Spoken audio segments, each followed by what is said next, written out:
Okay, this is session 2 of Cthulhu Dark, the history of Mercy Falls. Everyone I have on the call today is familiar with Cthulhu Dark, so I'm not going to spend too much time on that. I do want to talk about the concept of the mystery they're going to be doing, though. So this is going to be Mercy Falls in 1943, speaking of the war. The idea here is that we're seeing the town at a time when a lot of people aren't there. Like there are like no young men really at all anywhere in the town. A lot of like the younger women have been kind of like roped into the war effort and either have like really strenuous day jobs or, work in like sort of, like kind of ad hoc camps or whatever, like doing certain types of war effort kind of work. And so the only people who are kind of left in Mercy Falls are very, very young people, mothers with little children, and for our purposes, older women. Okay. And the thrust of our mystery is getting kicked off by this soldier, this private in the Marines, who has gotten off a bus in Mercy Falls. He's suffered some sort of injury in the war and has come home early, and he's staying in a boarding house. And there are parts of his story that don't kind of like make any sense or match up with like everyone's expectations. He's just a mysterious character. You all, the investigators in this one, will be playing older women. I'm going to say like they should be over the age of 50. They are part of the Mercy Falls League of Women, which is a group of women who get together to, they do like community support efforts, bake sales and that kind of thing. They have a little reading club. It's mostly a social club, but they are the talk on everyone's lips in the League of Women right now is this soldier who's been in town for about a week, staying at this boarding house. And that's how we're kicking off. So your character will be one of these women. Just think about that. Any questions about that? Do we have a name for the soldier? Yeah, his name is Private Jeremy Jackson. So it sounds like we kind of have our occupation already prescribed. Is there something alternatively that you want us to decide? So if you want to like vary them up a little bit, you can like their occupation can be like whatever they were in the community, like because they can still have like their own lives in the community, right? They can be teachers, or they can be teachers, they can be socialites, they can be any kind of occupation that makes any sense. It's mostly just a group that meets like once or twice a week to swap stories and stuff. So that's kind of the basic setup there.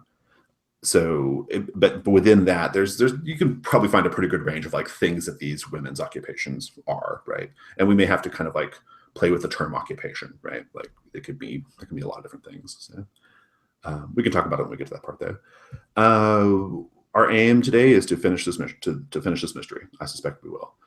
Tone-wise, I think this is going to be fairly dark because it's Cthulhu Dark, but I also would like for us to explore like the basic friendship of these women and how that informs their reaction to this mysterious person and the increasingly mysterious things that start happening in town. In terms of like the pace of it, I think sometimes in Cthulhu Dark, like we do all the mystery in a single night, like we kind of start and like the mystery takes place like within a 24-hour period. I think this one's going to sing a little better if we let some time pass. Like, okay, he's been in town for a week and then a few days pass, and just things start to kind of accumulate. You guys don't have like a pressing someone is missing or there's been some terrible calamity that you're investigating. It's something more like low key than that. Okay. So just keep that sort of like low key pace in mind. Subject matter wise, the only thing I foresee happening in terms of like iffy subject matter is going to be some really, really like light suggestive sexual content.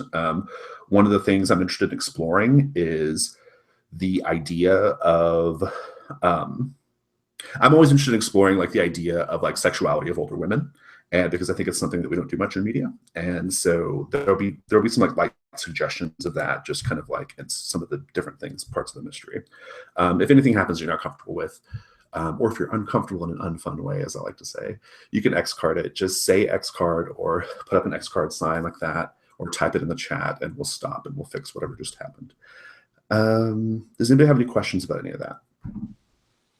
Nope, but you took my language. This sounds amazing. Yeah, I think it's gonna be great. I'm really fun. Yeah, it's good. I want to go for like a lower key, low pressure Cthulhu Dark. It's going to ramp up at a certain point, but I'm just interested in seeing these women like in a sort of more of a social way, I think. So let's do character creation. Pretty easy. All you have to do is think of your character's name and their occupation. If you need some ideas for occupations, just ask. But it can also be something they used to do when they were younger too. That's also fine. So just any kind of body of knowledge: librarian, teacher, historian, socialite, that kind of thing. I have a question. Mm-hmm.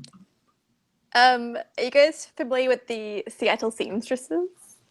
Or like the so the Seattle seamstresses were like a ring of prostitutes, and I think it'd be kind of maybe fun to be like a madam who maybe runs a who's retired ring of seamstresses. Yeah, I'm into that.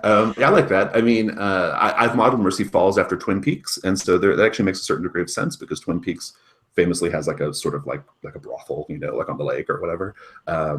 I like that, like a sort of a more dangerous kind of character in the League of Women. That's pretty good.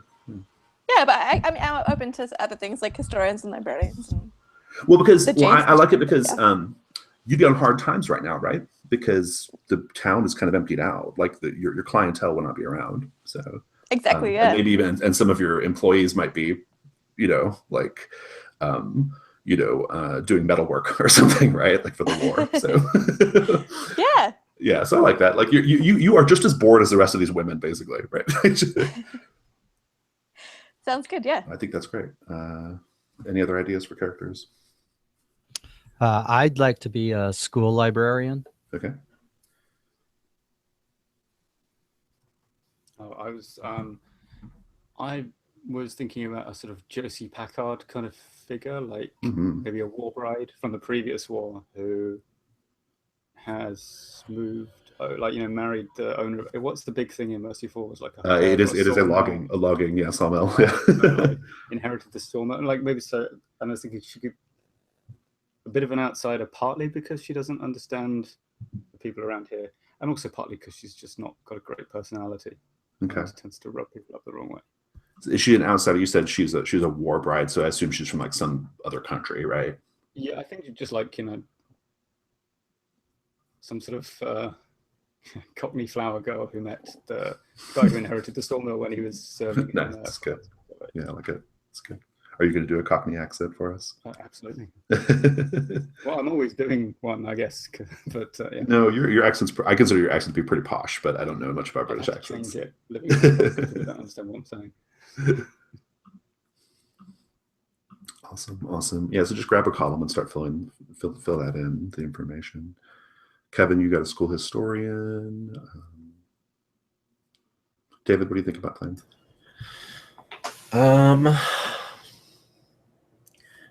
Trying to come up with a 1 word or 2 word of describing it, but like I'm just thinking of I guess it would be a socialite, but just someone who kind of has their hand in everything. Like a busybody, just a busybody type character. Right, but I'm trying to think of a way to make that an occupation sounding, or a way of really nailing that down to a particular body of knowledge. I think socialite is fine. I mean, social graces is a thing, right? I mean, etiquette is a thing. That's a body of knowledge. That can be her present circumstance too. Maybe when she was younger, she was a nurse or something. Who knows, right? Busybody is probably a pretty good one as well. Yeah, you're almost certainly like the president of the League of Women, or you want to be the president of the League of Women, right? Right. Like, I imagine that, even though, I'm too old to work in the factory that, the young women are working at, I probably still swing by and make a show of, or organizing them, even though it's perfectly organized. Right. Yeah, that's good. Yeah, I like it. Yeah, a classic busybody character sounds good to me. Okay, I'll just put down busybody then, and we'll work out what that might mean if it comes to it. Yeah, I mean, if you just need if you just wanted to have like an occupational body of knowledge, you could just say what she was when she was younger. Like, just pick some job and put busybody socialite who used to be a whatever. So, is there an established sort of ruling family, so to speak? no, not really. It might be yours, just because if you inherited the sawmill. So. Yeah, I sort of think so. Like, I'll think of some. Cool. Awesome. I think I'd like to meet the characters in scene. We can describe them as we go, but just these basics are pretty good. So we'll just go around the table and kind of introduce them by name and occupation. And if you have any other like little thoughts, you can kind of throw them out there, and then we'll just kind of get going. So Kevin, tell us a little bit about Arnett Wilson, please. You're muted, Kevin.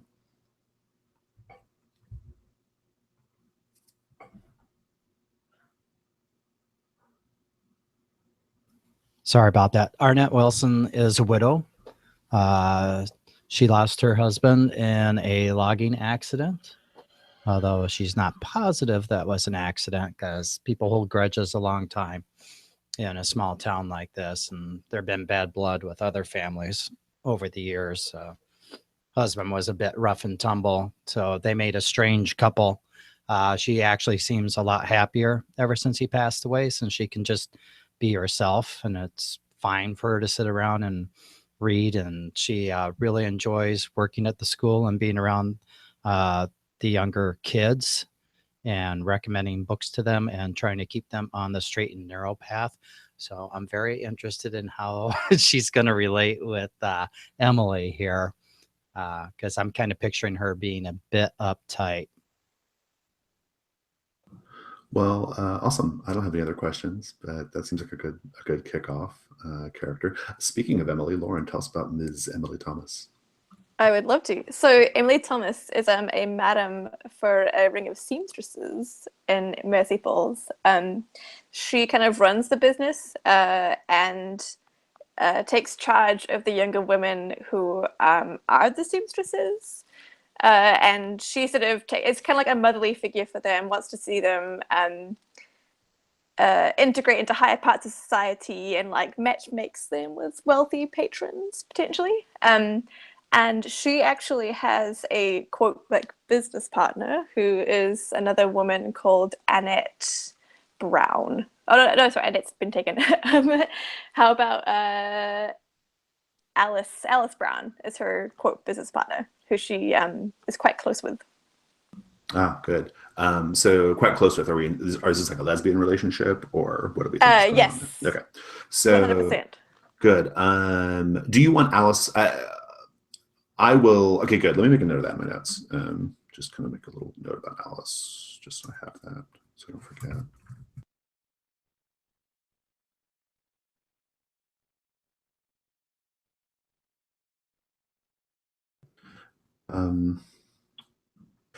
So, and just to be clear, like, because we're in the middle of the war effort, business is down, right?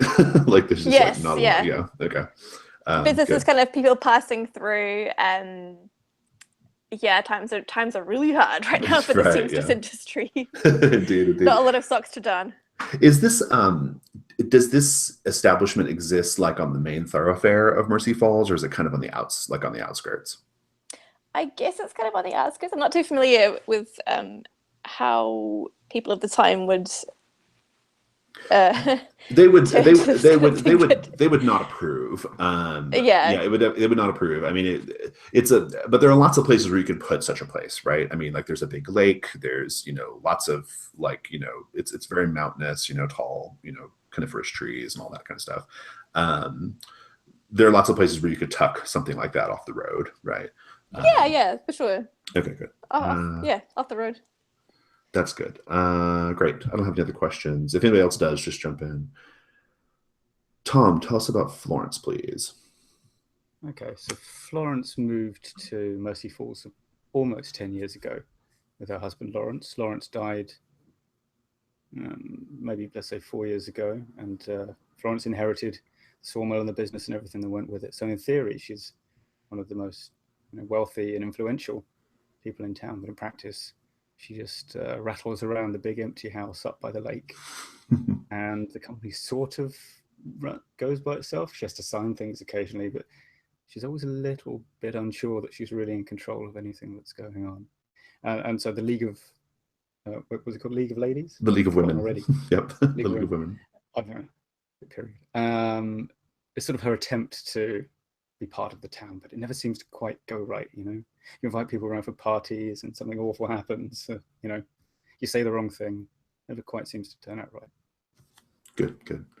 And where's she from originally? She is from Mile End in London. She's okay. The poor bit with Greyhound tracks and stuff like that. So she's actually like moved up in the world then, like in a way. In a way, although I think people from big cities don't consider moving to the country. Right, yeah. Like she's like financially better off, but she's in this environment that's kind of like, well, I'm going to spend it on. Yeah. Good. Okay, I love it. Awesome, David. Tell us about Bertha Barnett. Bertha Barnett. That's a good, solid alliterative name. Yeah, I expect to play Bertha Barnett as a little bit of maybe the comic relief, but I'm going to try and not go too gonzo that way. But she is a classic, church organist who keeps her finger on the pulse of everything that is happening socially, but is like just woefully, I don't know, gullible. Like, I think that Miss Emily Thomas has told her about her business partner, and she thinks it's just a business partner. Right. Yeah, she hasn't picked up on the subtext. Yeah, she hasn't picked up on that yet. She knows about the seamstresses. She thinks they're just seamstresses. Right. All of this kind of thing. Yeah, I think we'll probably hammer out the rest of the details as we go along, but just you know the type, the kind that's always, are you going to the church potluck? Like, I didn't see you at the church. Yeah, I didn't see you at the last church potluck. Right, yeah. That's good. I know this character very well. This very like in everyone's business person. Good. That's the kind of people we need for this mystery. Let's talk about that mystery, our kickoff on this. A young man that no one can recall being from Mercy Falls has returned home early from the war, having sustained some sort of leg injury. He's currently staying at a boarding house called the Egyptian Palace, so named because of its tacky Egyptian motif decor. His name is Private Jeremy Jackson. He is, you don't know much about him, like as far as like, his war experience, but you do know that he is in Mercy Falls, supposedly waiting on a family member to return to town, who he's going to live with, but that person's like not around or something. And so he's kind of like waiting for this person. It's all just a little bit unusual. None of you have any memory of this guy at all. And it's a topic of conversation. He's been in town for about a week. And so I think I'd like to just open up with a scene at the League of Women, at the weekly meeting of the League of Women. It is, I think there's like an antique shop that has like a little tea house attached, right? And you all gather there for cucumber sandwiches and other ridiculous little things. And you chit chat and you talk. The four of you are joined by, so Bertha, are you the president of League of Women, or do you want to be the president of League of Women? Oh, I think that I want to be. Okay. The current president is there then. Go ahead. Or were we going to say I cut you off? Well, like, if this wasn't an established thing before, it might be that Florence tried to put something together, and she might be the president. I don't know. It's just an idea. I'm going to go with this NPC being the president. Her name is Mary Cahill. She comes from very old, like, Mercy Falls money, whereas like Florence is like an outsider, right? She's got money, but she's plainly an outsider. And this woman is a little bit more like, like my family settled Mercy Falls during the days of the Oregon Trail, right? Like it's like that kind of like person, right? So and so the five of you were there, and you're all, and I think the scene is just you're all there, and you're all there, you're all chit-chatting, and the basic topic of conversation is that the League of Women has not paid a visit to this Private Jeremy Jackson. It's incredibly rude that has not happened. And we'll just pick up the scene from there. So as we kind of go around the table, our imaginary play table and the in-fiction table of this tea house, I want to just get a sense of what everybody looks like. Like, Bertha, what do we see? It's very, very conservative, navy blue. I think it's kind of got like a sailor motif going with it, but it's a little bit tacky, but that's kind of the style right now. Of course, like no metal buttons. All the metal that she can afford to have gotten rid of has been donated to the war effort, and I think she makes a point of it too. Like they're just obnoxiously large, like wooden buttons. And she'll talk about them if you give her the opportunity. Why they're wooden and all that stuff. Yeah. Good. Florence, what do you look like as the camera pans around? Florence dresses in those kind, a red women's suit of the kind that the witnesses in film noir investigations are always wearing when they arrive at the police station. You know, the black shiny leather clutch bag and string of pearls, and quite dressy, I think, by the standards of Mercy Falls. Indeed. And what about Ms. Emily Thomas? Lauren, what does she look like? Yes, well, as a business lady, she's dressed in a, I guess, kind of conservative dress for the time, like quite close-collared, serious, trying to keep up appearances for the seamstresses thing that she has going on, I suppose. Very proper. Indeed. And Kevin, tell us about Arnett. What does she look like? Arnett, no makeup, keeps her hair kind of in a wavy bob.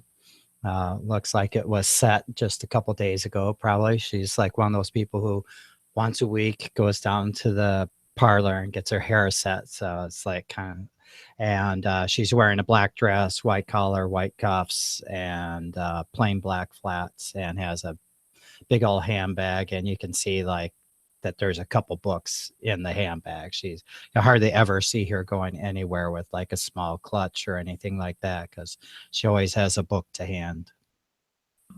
Awesome. And Mary Cahill, the president of the League of Women, she's disappointed that only 5 people have turned up for this week's meeting. She's there holding forth in front of you all. And the topic of conversation, of course, is Private Jeremy Jackson. And she says, I've heard that Eugenie Morris is a town character, has been calling on young Private Jackson. I don't know what they're getting up to, but she's a very friendly lady, and well, I know she likes to be very, very welcoming. I just think it's a dreadful shame that the League of Women has not introduced ourselves to young Private Jackson, don't you think? We simply must make him dinner. Yes, Bertha, I think it's a wonderful idea. Bertha, are you overweight by chance? I hadn't thought of it, but yeah, that probably makes sense. I think Mary Cahill will kind of give you a little sideways glance and say, yes, making him dinner would be lovely. You know all about a good dinner, don't you, Bertha? Oh, we can make him my noodle caboodle. Indeed. Yeah, I've been going through the library because I've been thinking about the poor man, and I was picking out some reading materials for him as well, because haven't seen him about town much, and I think it'd be good, if he's recovering, to have something to take his mind off of, his experiences in the war. That's a wonderful idea. Very, very charitable. Very charitable indeed, Arnett. Does What do he you think, need Miss Thomas? does he need clothing? Perhaps your seamstresses could help. Well, yes, I could send Hattie down to see if he needs some socks that require darning.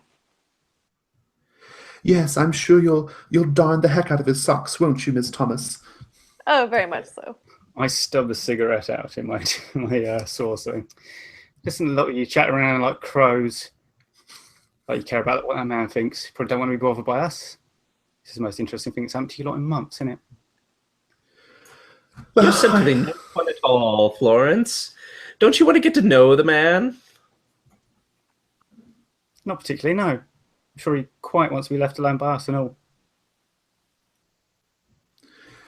She says, well, it's 4 votes to 1, Florence, and I fear that we've decided that the League of Women will be taking a proactive step toward welcoming Private Jackson into our community.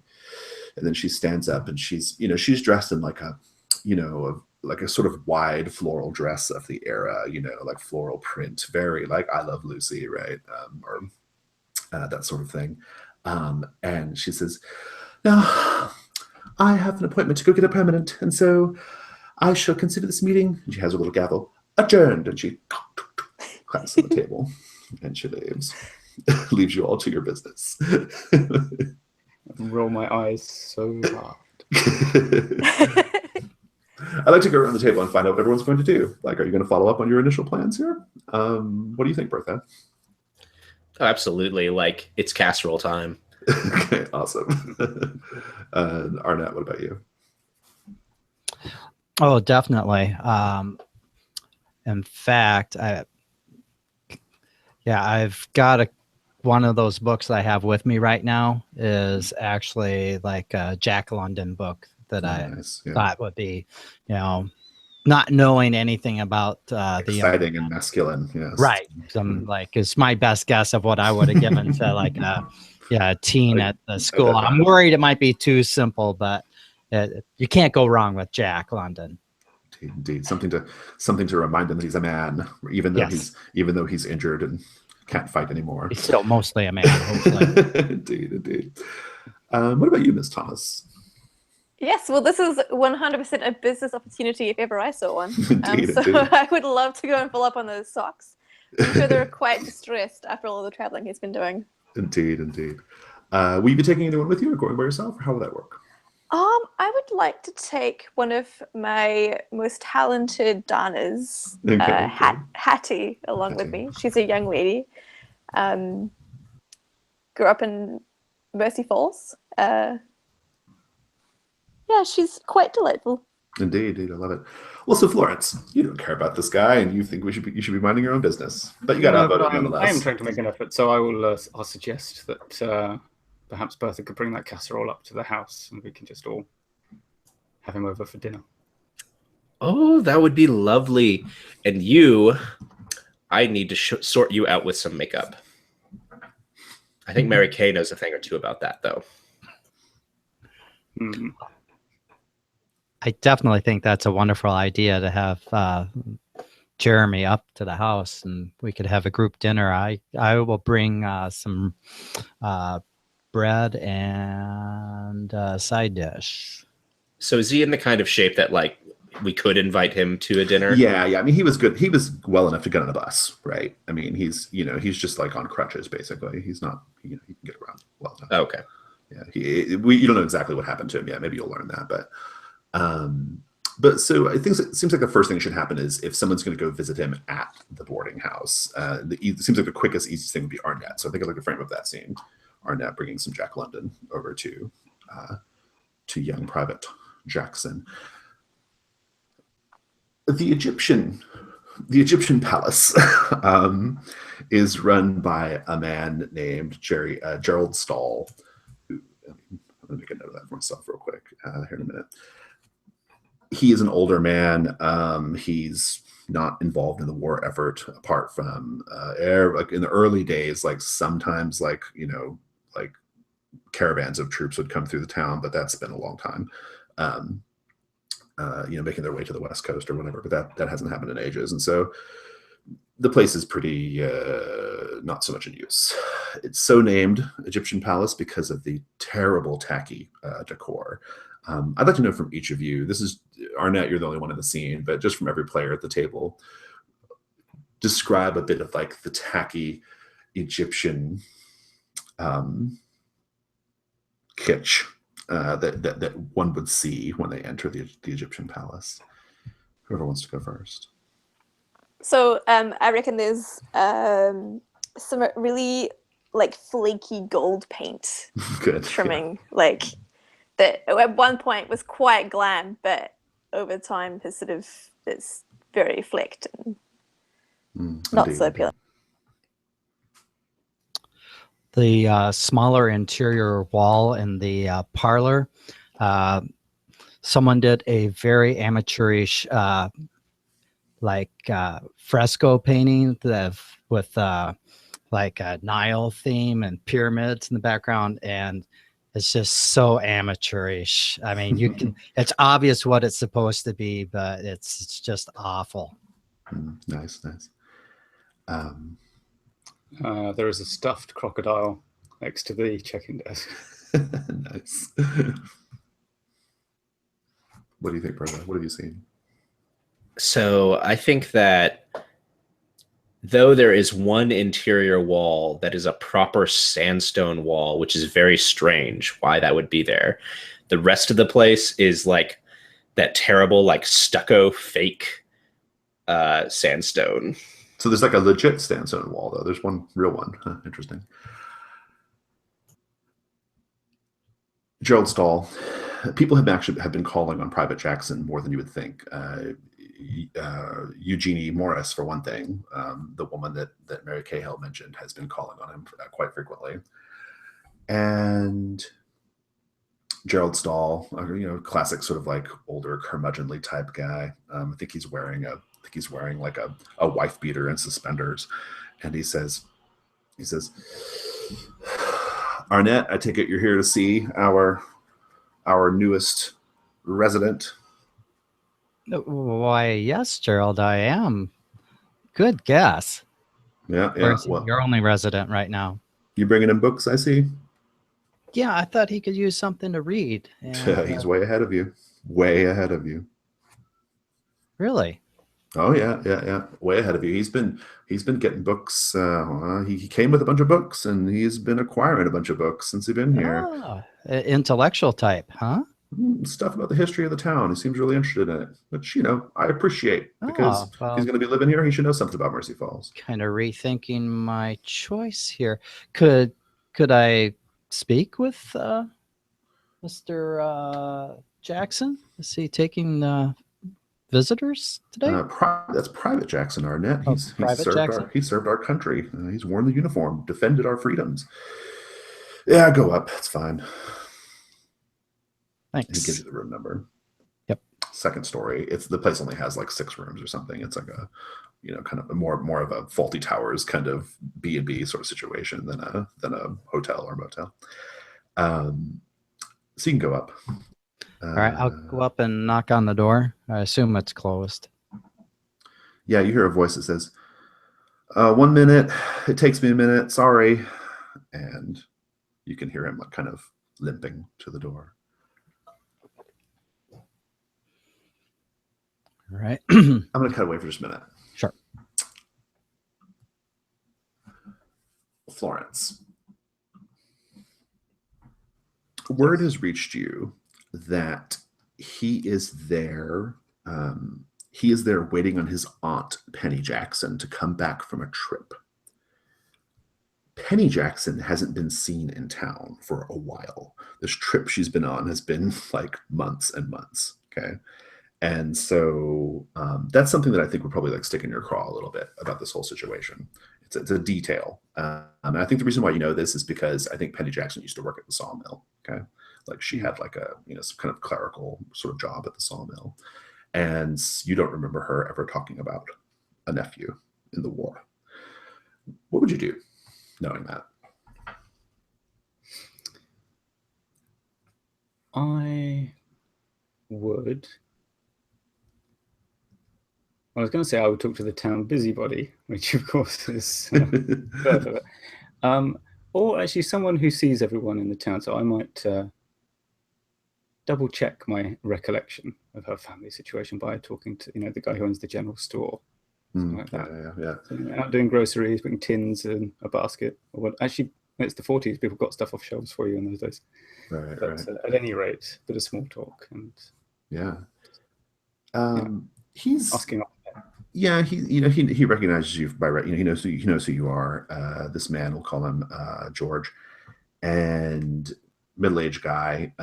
He's also, like a lot of people in town, he's a little down on his luck, right? Like business is down pretty badly, and he's happy just to see anybody come in. He's trying to like put things in your shopping cart, right? Like as you come, right? And he kind of says, "What do you think about that? What do you think about that young man that came in on the bus a week ago? Have you had a chance to meet him yet?" Can't say I've had the pleasure, darling. Yeah, strikes me as a bit of an odd one, though. Says he's Penny's nephew.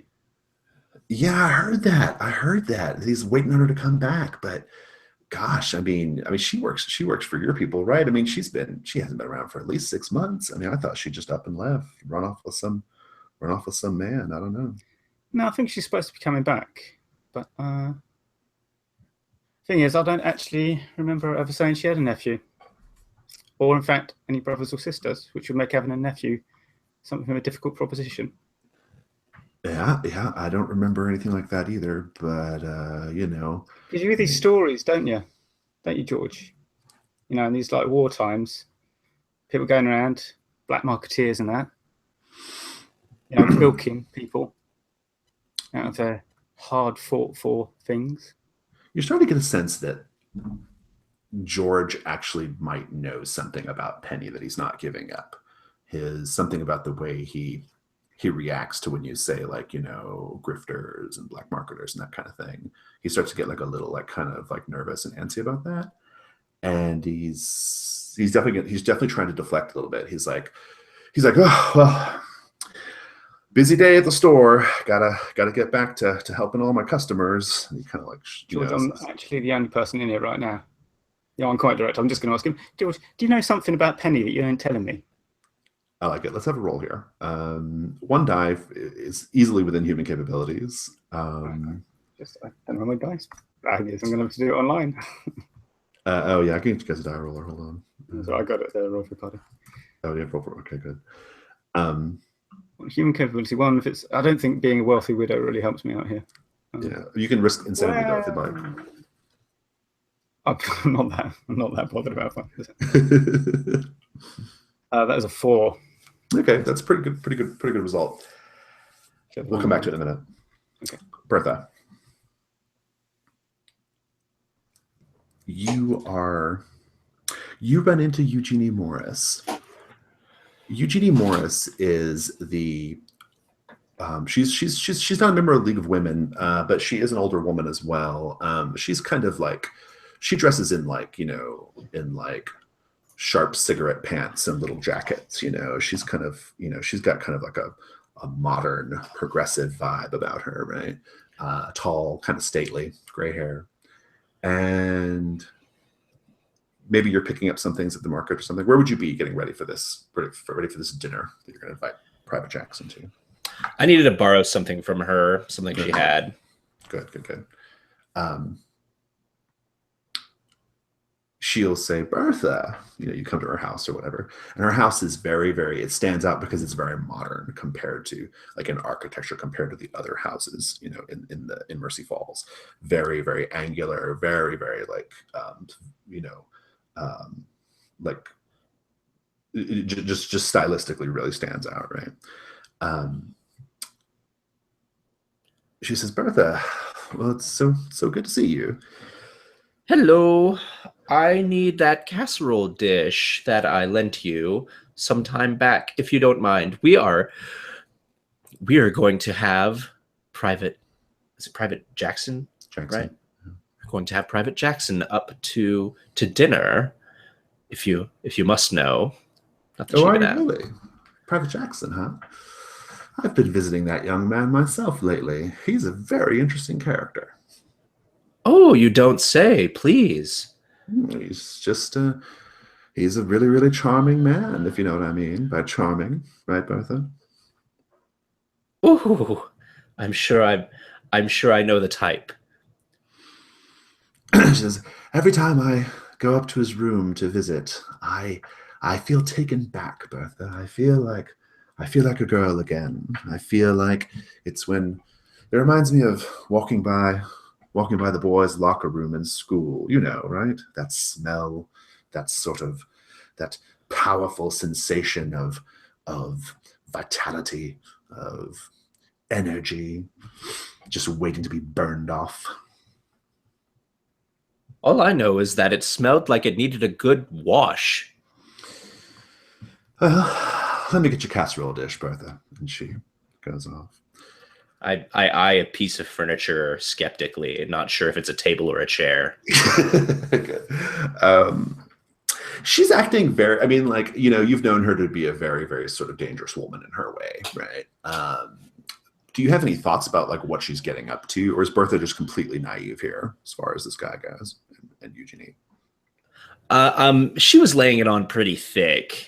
Yeah. With what it sounded like she was up to. So Bertha has suspicions, but never the one to jump to hasty conclusions. She just will hold her place and think the best about her fellow townswomen.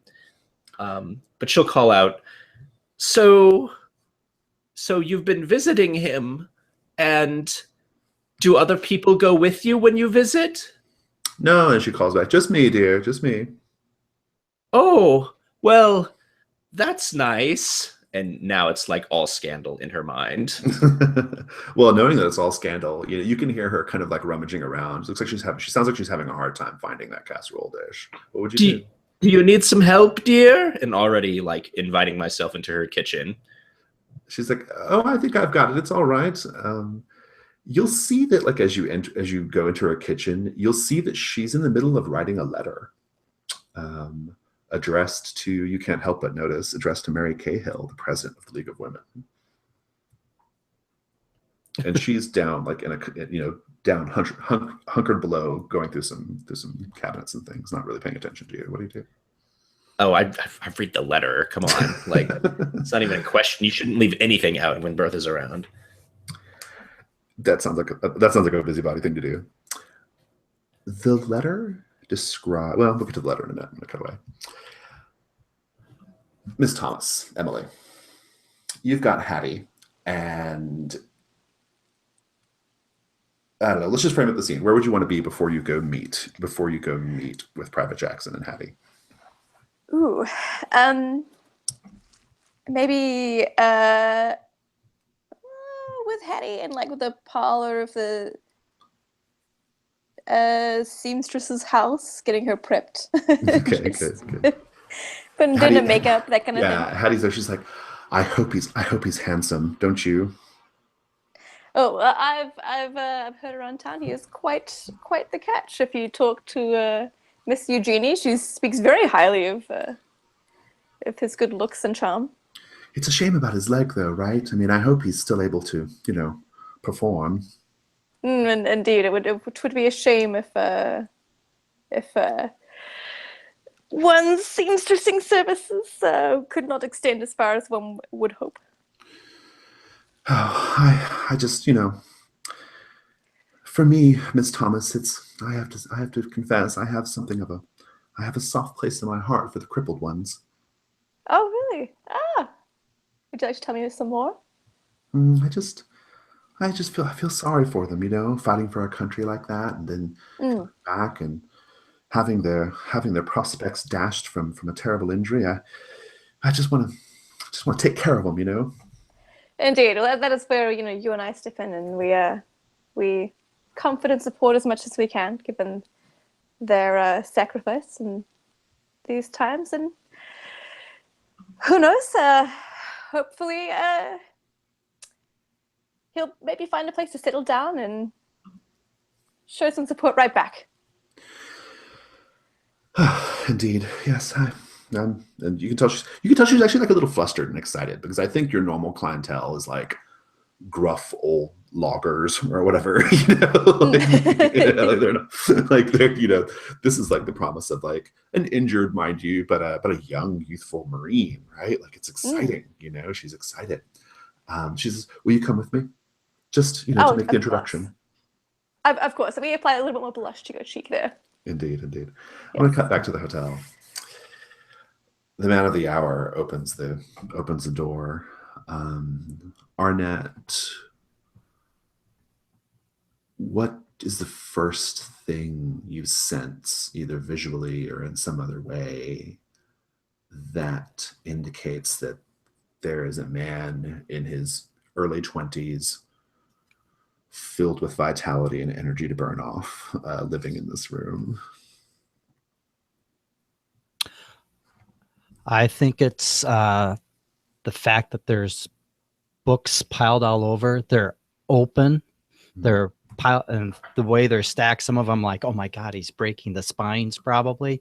There's newspapers, and there's like this intensity in his gaze, like this, like maybe intellectual hunger. That's the sort of thing that Arnett would pick up on more than like whether he's manly man or not. It's that like, oh, here's someone who loves the written word and has a hunger to learn things. How interesting. I have a picture of him in our... I looked at that. Yeah, if you click over to the pictures, that's what he looks like in a uniform. I don't know if that's the proper uniform or not, but he is wearing like a, he's got like a t-shirt on, that's like, just a little too snug for his chest and arms, and still wearing like kind of like the green, like sort of, issue pants, that a Marine might wear, and on a crutch, as he opens the door, and he says, "Oh, hi, can I help you?" I hold out my hand. I'm Arnett Wilson, and I understand, Private Jackson, that you're in town recovering from your injuries on our behalf in the war, and really, really appreciate what you've done. But I'm the librarian here in town, and I was hoping I could perhaps provide you with some reading materials so that your recovery time isn't so dull. But I see that, oh my, you have so many books here already. I must say I'm quite impressed. I can always do with another, ma'am, and I certainly appreciate you bringing that by. Do you want to come in? I would love to. And he, you go in, and he kind of like, hobbles over to the edge of the bed and says, "I'd offer you something, but all I've got is I don't suppose you drink beer." Oh, not this early in the day, honey. Well, he's like, "Well, how are you?" I'm very good. Wow. Is it all right if I move these books off this chair and sit down? Yeah. I'll make sure that I don't lose your place. And as I move them, I want to just kind of look at the names on the spines and stuff. There are lots of like regional historical texts that he's reading. The one he has opened right now, like this precise moment opened, like, spined out, is a Native American folklore of Mercy Falls. Oh my, I see that seems like you're a student of local history. Oh yeah, I just if I'm going to be living here with Aunt Penny, I figure I should get to know something about the town, Aunt Penny? Penny Jackson? Penny Jackson, that's my aunt. Yeah. I'm waiting on her to come back into town. Yeah, she's been gone. Well, so wow, I'm not even sure I have some of these books in the library. Where did these come from? Did you bring all these with you? It must be quite a load to carry when you're on a crutch. I had some delivered by postage, and I had some with me as well. This one is really interesting. He grabs the book that is currently open. He's like, "I'm presently reading about Lake Mercy Falls. Lake Mercy Falls. There's a there's a little island, Shaman's Island, out in the middle of Lake Mercy Falls, and the history there is just it's fascinating. Like, do you know much about it? I really don't know much about that. I haven't read much of the Native American myths, the Indian sites, Indians, right? Got rid of them for a reason. Oh, well, no offense meant. It's definitely interesting. I think there's a lot to learn from Native peoples. I'm very interested in their ways and their practices. For example, Shaman's Island is named after a particularly charismatic young shaman who would go out into this island and perform his rituals and his magics. And they say that that people were so in love with him because he was so youthful and so charismatic that even the trees would they tried to turn themselves human in order to earn his affection. Like they would grow branches with that look like fingers, and they would cry like women. Isn't that strange? Bring my hand up to like my chest and like, oh, that's actually kind of rather frightening. I just think it's interesting. I'd like to go out there sometime and see where these stories come from, to see these trees that try to look like people. Wow. You don't think that's fascinating? I think it's fascinating. It's a little frightening, but definitely very interesting. We might be able to find someone who could loan you a boat to go out there if you're up for that sort of physical activity. That would be fantastic. That'd be wonderful. Yes, thank you. Yes, that'd be great. I'll ask around at the women's league and see if we know someone who might be able to help you out with that, because you can't stay cooped up here all the time. I'm sure you'll go stir crazy.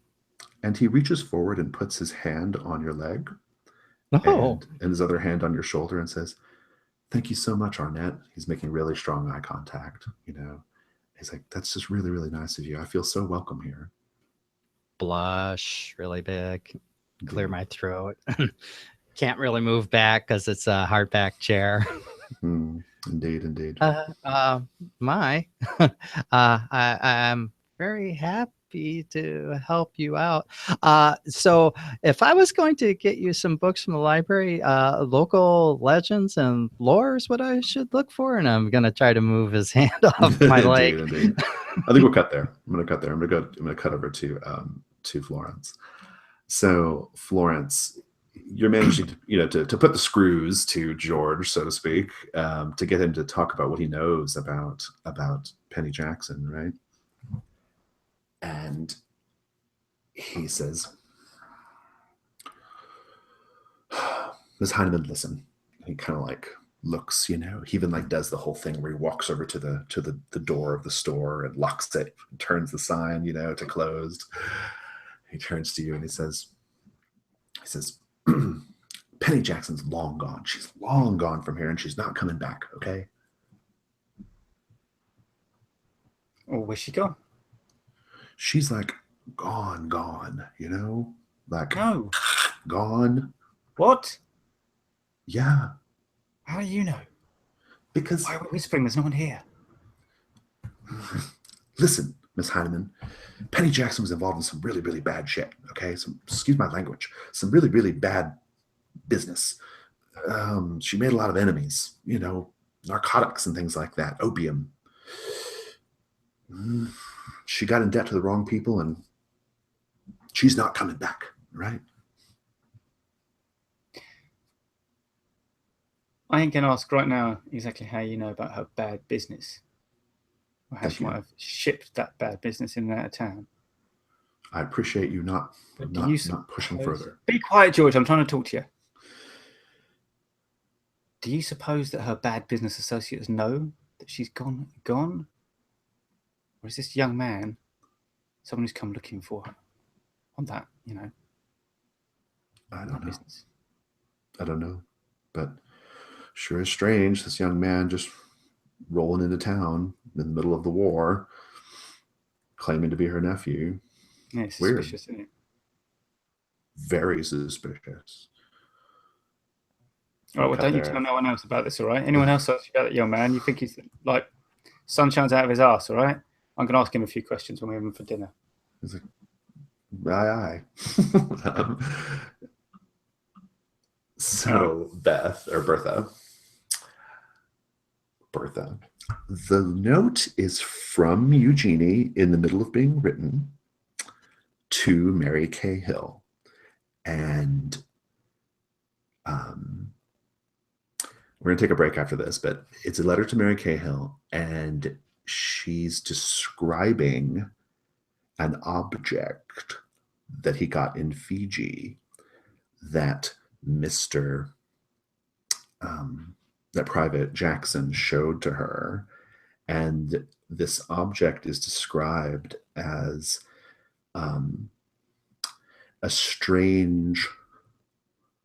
made of a strange, oily black stone with leathery wings and a long stalk-like neck that is almost phallic in nature, with an eyeball on the end.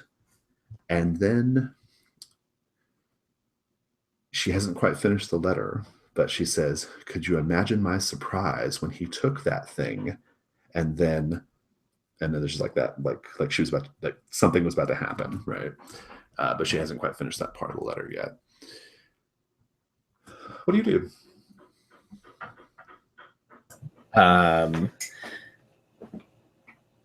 Like it obviously stops there. It's not like on the back side of the page. Yeah, it stops there. Yeah, she was in the middle of writing it. Yeah. Oh, well, I'll my eyes will get just very, very large, and then I'll like pointedly like turn away from it, back towards where she is rummaging through her kitchen looking for things. So you've had some friendly conversation with the Private? Anything else? She looks up and says, "Oh yes, we talk a lot, frequently, and for very, very long periods of time, Bertha." Oh, well, that's nice. You should go up and have a word with Private Jackson sometime. I think you would find his conversation very edifying. Perhaps I will.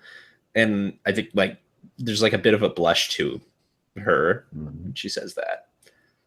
"Oh, found your casserole." And she hands it over to you. Let's take a quick 2-minute break.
David and Lauren, are you guys back?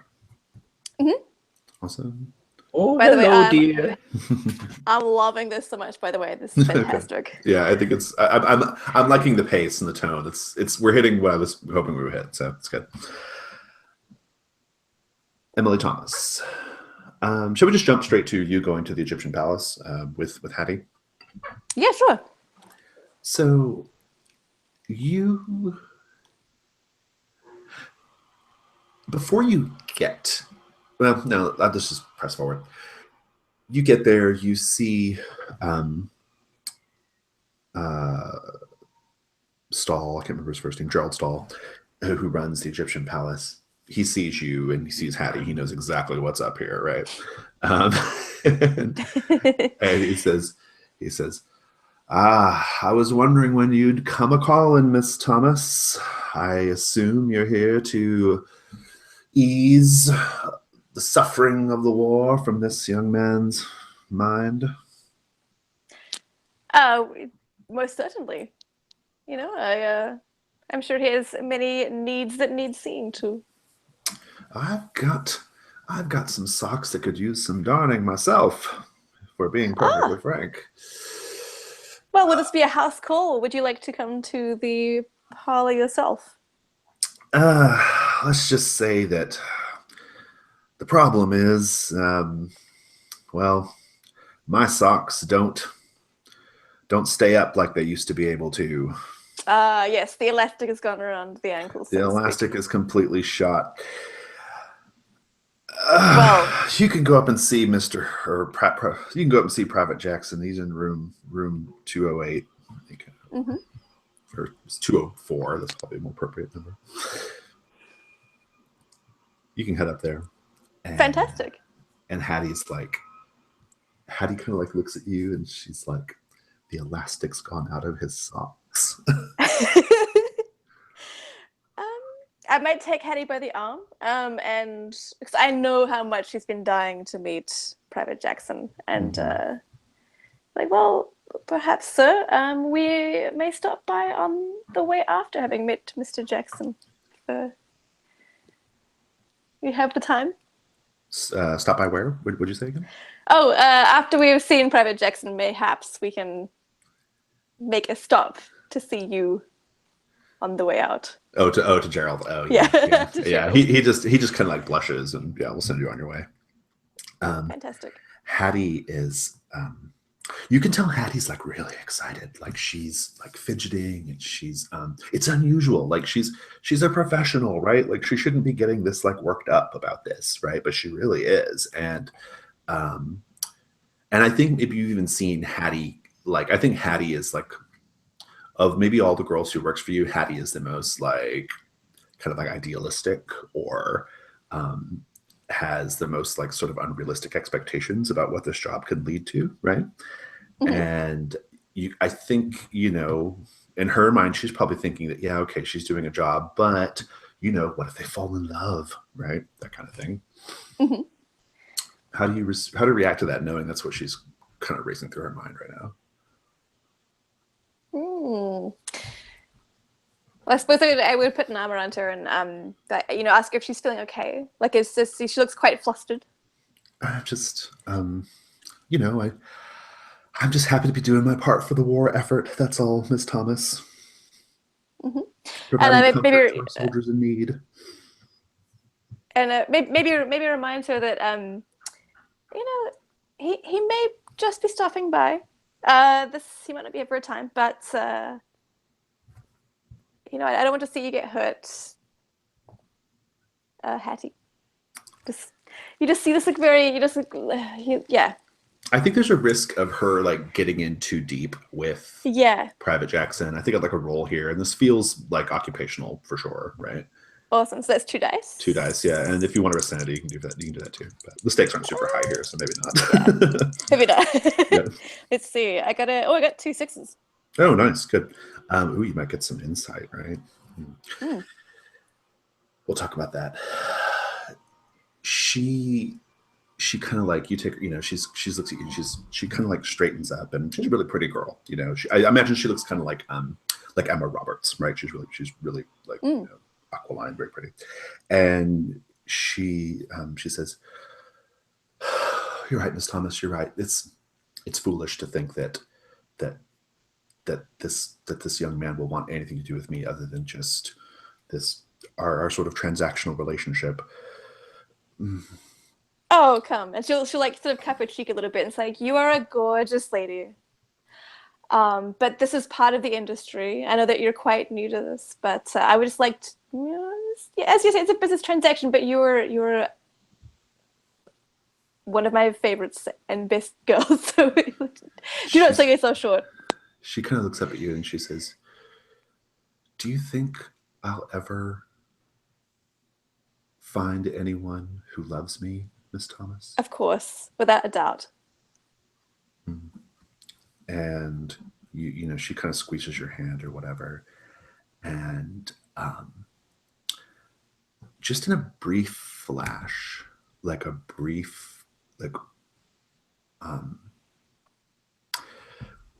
you guys knock on the door. The door opens. Like you don't even like remember like him coming to the door and opening it. It just seems to like sort of open, and for a brief moment, the interior of his room looks like a dark moonlit forest and where his bed should be, it looks like a large stone slab, right? And for just a brief moment, it appears that Hattie is like walking into this scene like completely naked, right? But it's just a flash. It's just a brief, like weird little image that pops into your head. Roll insanity. Roll d6. Sounds fair. I got a 4. Okay, so you're going up by 1. How does it make you feel? Definitely. Maybe a little bit like when you sort of like zone out a little bit too much, and then something hits you, and then you go, "Ooh, that was a bit strange." But then you sort of like rationalize it in your way where you're like, that was just a passing random thought. Yeah. But it's unsettling. It's brief, and you see Private Jackson, and he kind of like has like a sort of like aw shucks grin on his face, right, when he sees you both. And he says, "Mr. Stahl said you guys might be paying me a visit."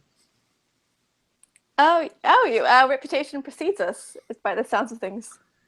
And he kind of like invites Hattie in. He's like, "Do you want to come in?" And she's like, "Yes." And he kind of like lets her in and everything. And he looks, he's like smiling. He looks really, he's on his crutches, but he's like really like excited. And he kind of turns to you and says, "Will you be staying too, Miss Thomas?" Well, it depends on how much clothing needs tending to.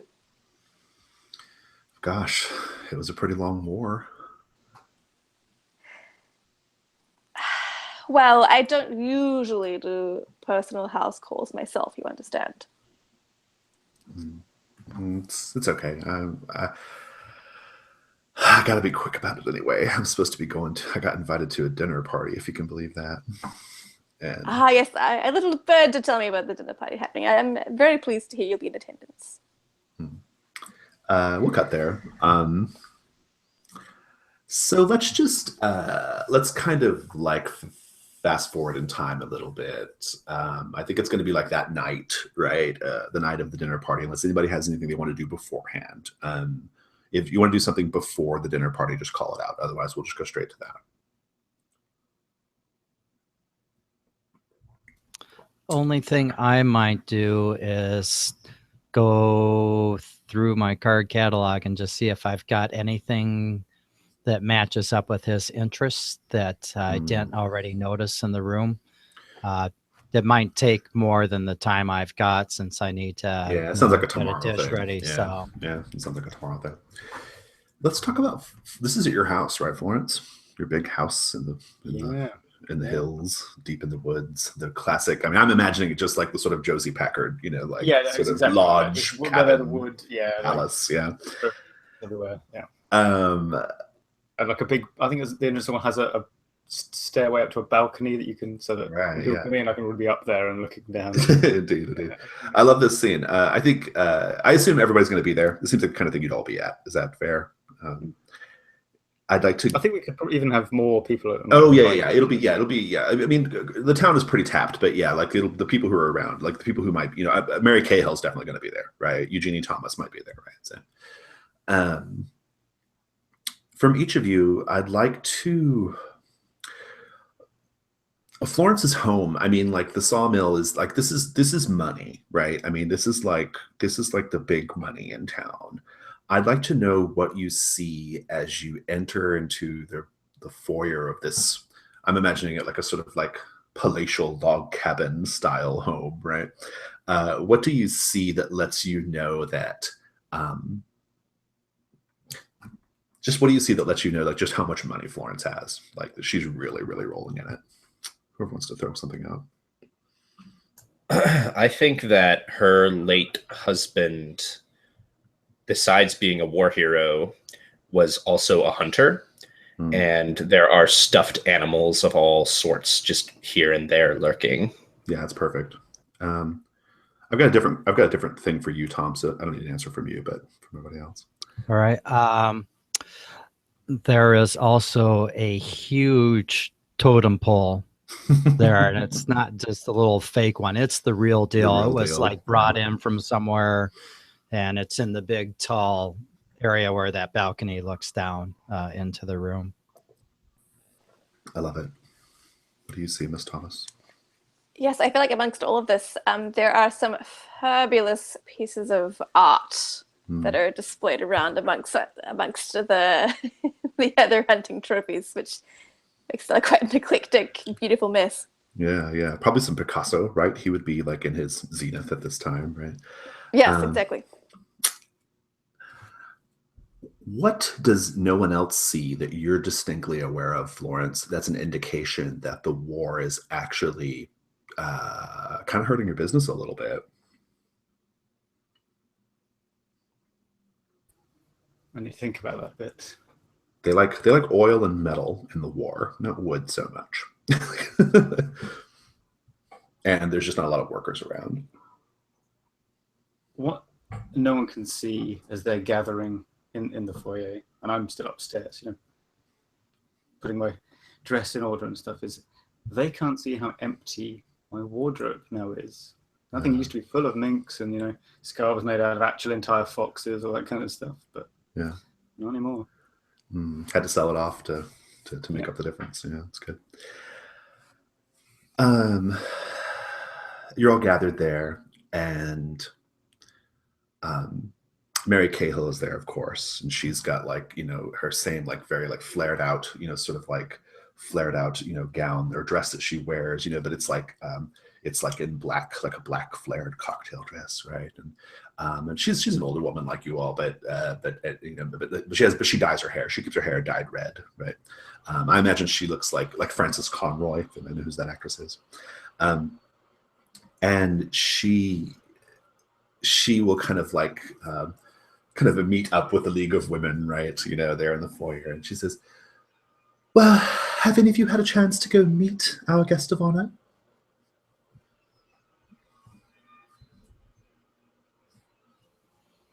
Yes, actually, I visited him. He hasn't arrived yet, by the way. So. I visited him over at the Egyptian Palace today. Quite the reader. Very surprising for Marine, I thought. I expected, I don't know, not that. That is very surprising. I would think that all you'd care about is just guns and push-ups and things, not literary pursuits. Pretty much what I expected as well. Miss Thomas, I assumed you paid a visit to our young Private Jackson. Why, of course. He's new to town and has a fair amount of clothing that needed mending.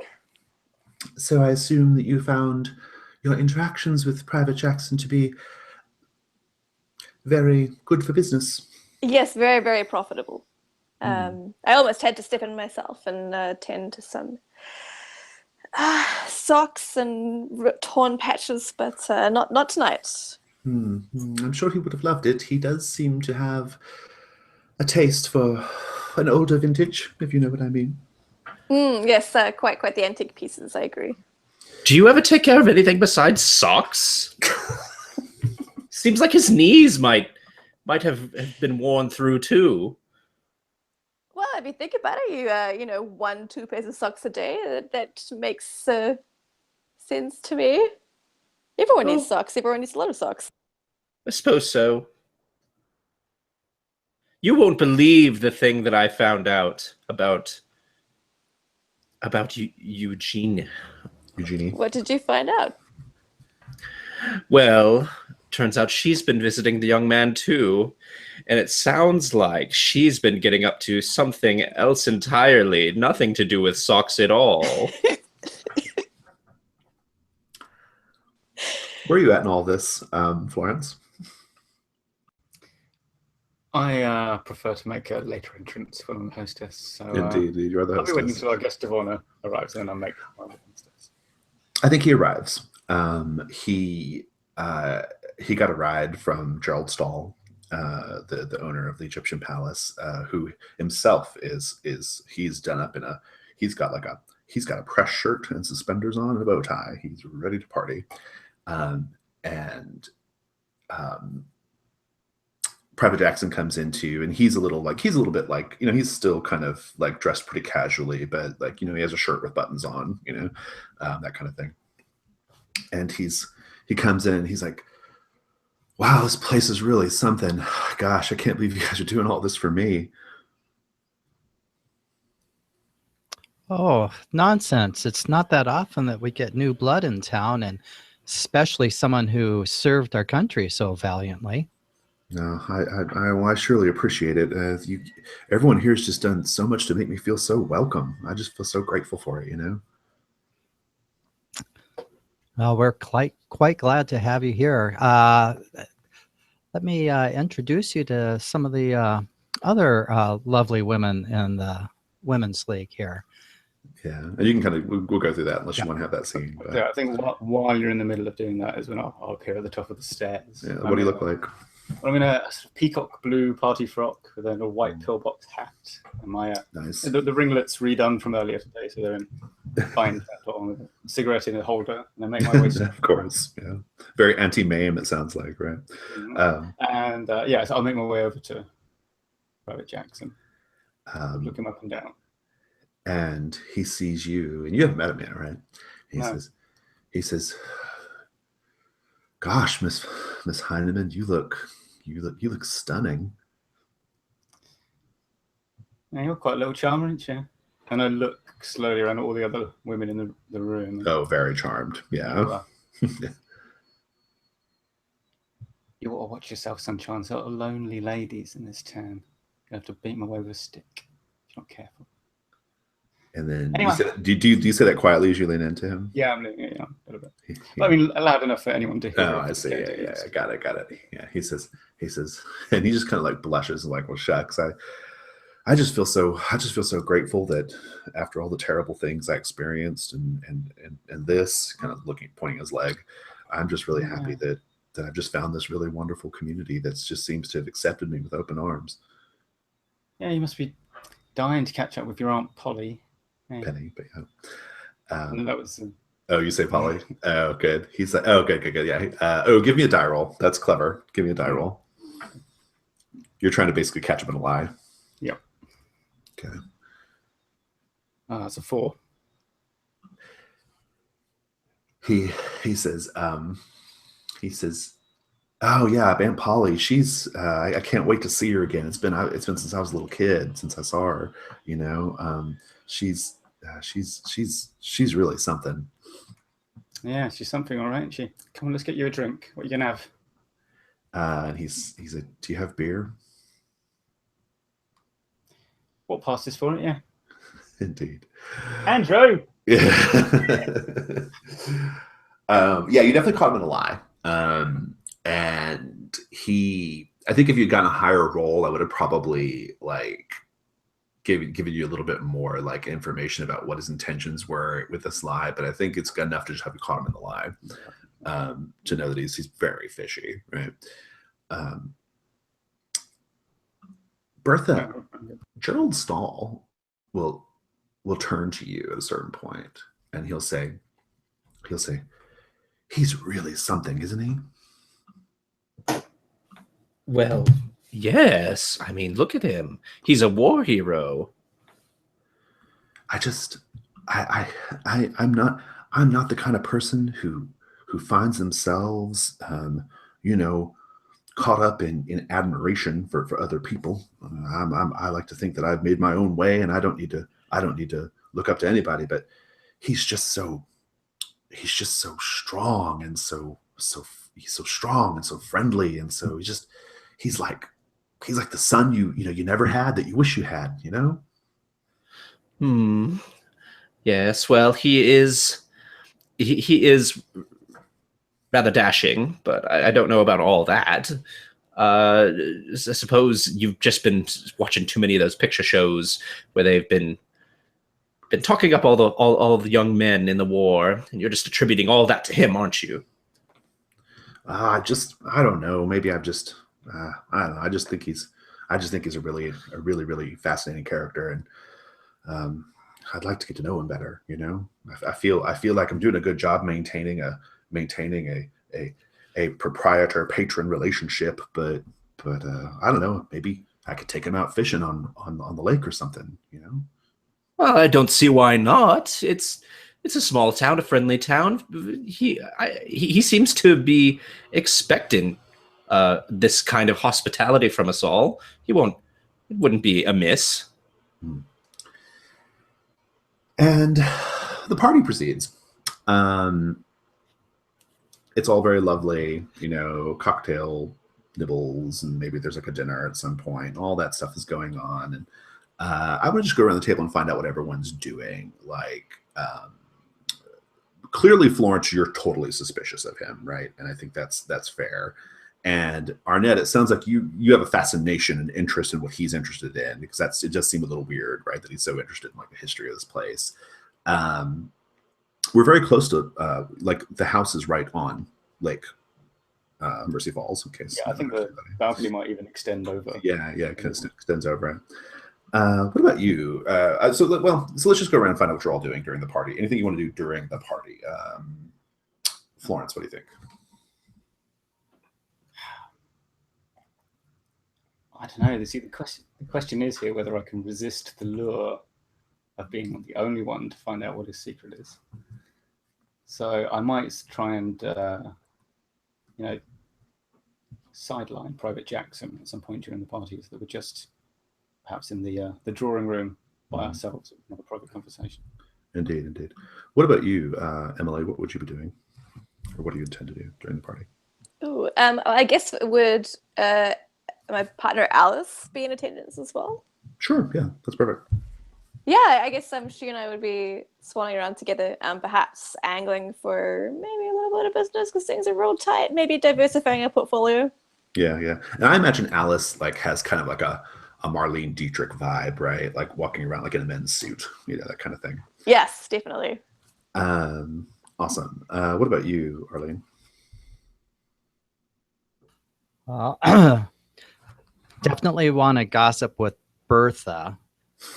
I want to tell Bertha. And so I went to, go give him the book, and there's books everywhere. And so we're talking about like this folklore stuff that he's fascinated with. He's talking about the Shaman Island out there. And we maybe should show him that later on from the patio. But he leans over and he puts his hand right on my knee. Oh, I didn't know what he was going to do next. It was so uncomfortable. Did he show you a little statue? What? No. Never mind, dear. Is that a euphemism? Well, what's a euphemism? We'll talk about that later, Bertha. And then, go ahead. Oh, go ahead. It's so strange. He's so interested in the town, and he talks like he's related to oh crap, no, I forgot. Penny, yeah. And I just don't ever remember hearing that Penny had a nephew. What's the the motel keeper's name again? Gerald. Gerald. Gerald. I need to write all these down. Gerald's really taken a shine to him. Wants to take him fishing. He was asking about going out to Shaman Island out on the lake. Maybe. Oh, it's perfect. We can talk Gerald into taking him. I would think. Yeah, he does a forceful personality. Very strong hands. Very strong. But let's go talk to Gerald now and float the idea. Maybe we can give Jackson a nice surprise tonight. You go right head. You go right head. I think Eugenia has her own sort of surprise in plan for him tonight, but you didn't hear it from me. Huh. But you go talk to him and see if he might take him on his boat. I have to make my rounds. So Alice will lean over to you at some point during the dinner, Emily, and she'll say,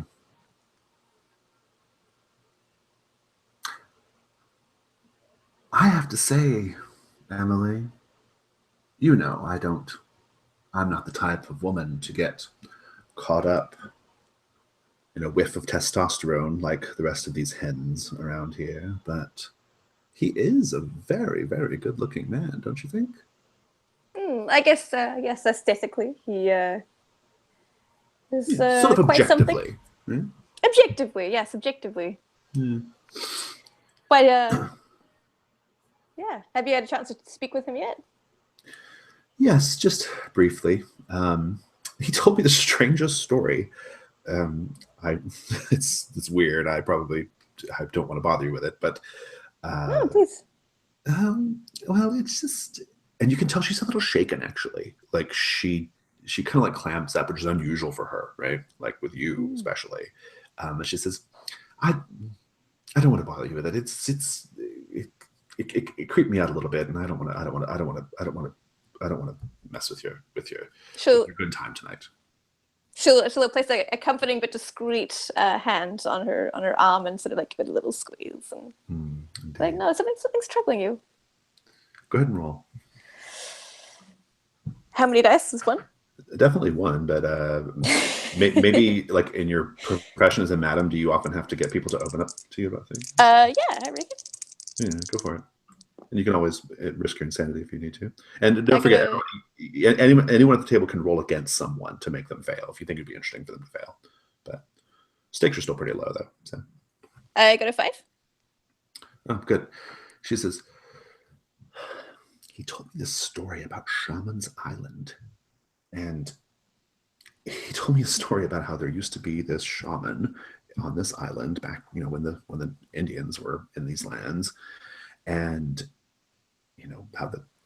everything, nature was in love with this shaman, the trees, the animals. And he told me a story about how the animals were so in love with this shaman and so wanted to be with him and near him that they would wade out into the water, even though it was far too far for them to swim, and they would just keep going until they drowned. So desperate were they to reach him on this island.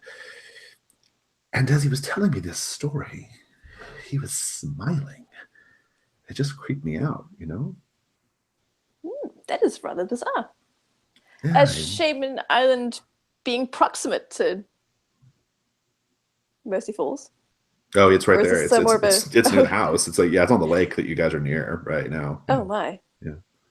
Did he say anything if he had been to Mercy Falls before, or is this his first time here? He just seems very interested in the history of the town, and while he's Interesting. I mean, he's just a weird. I know he's probably seen a lot of things in the war, so I'm trying to give him the benefit of the doubt here. He's probably a little messed up in the head, but when he was telling this story about these drowning animals, he just looked like perfectly delighted. It was a little off-putting, but That is very unsettling.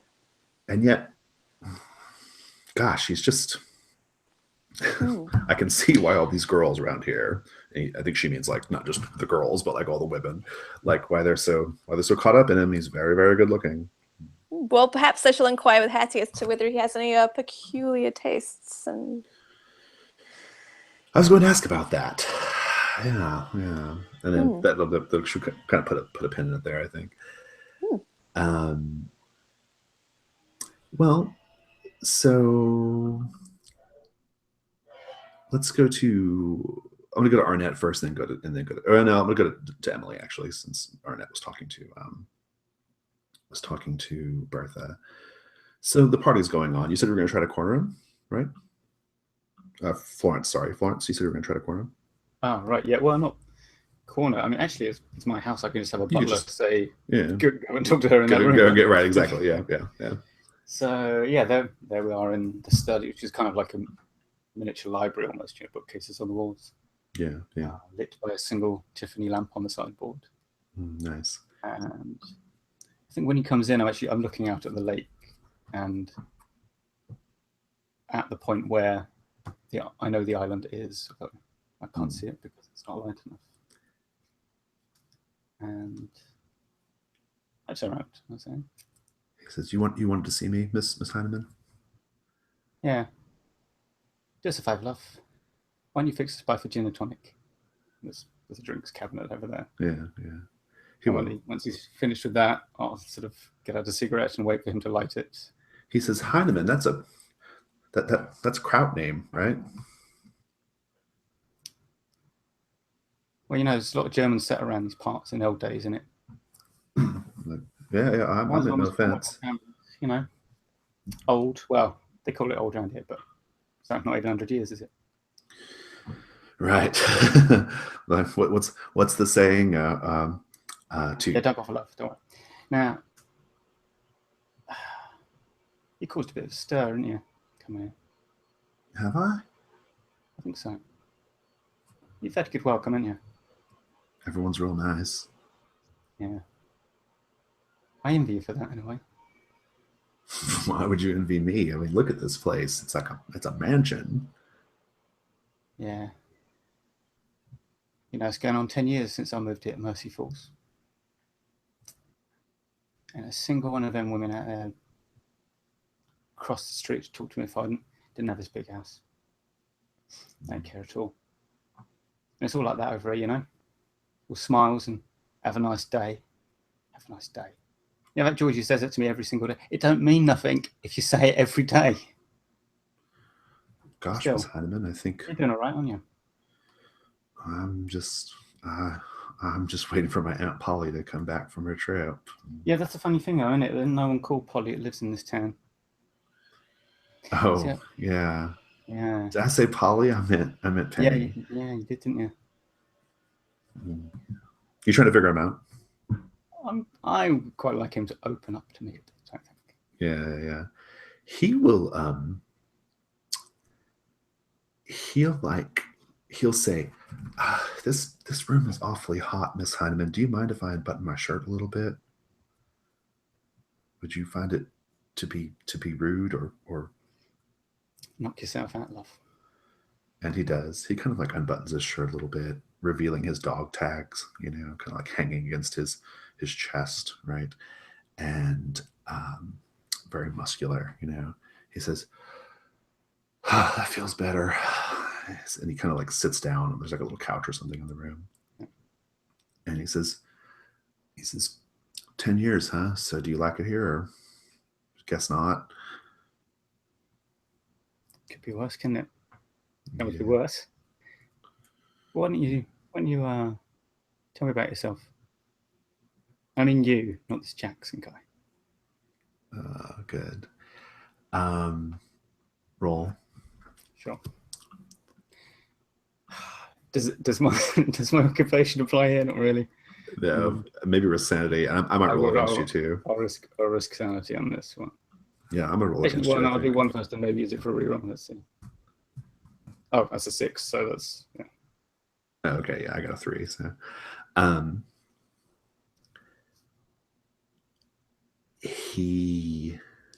Okay, I'm gonna hold that thought. I'll come back. So Bertha and Arnett, Eugenie is there. And she's making all kinds of like innuendo about what she gets up to with Private Jackson, right? She's being really, really open about it.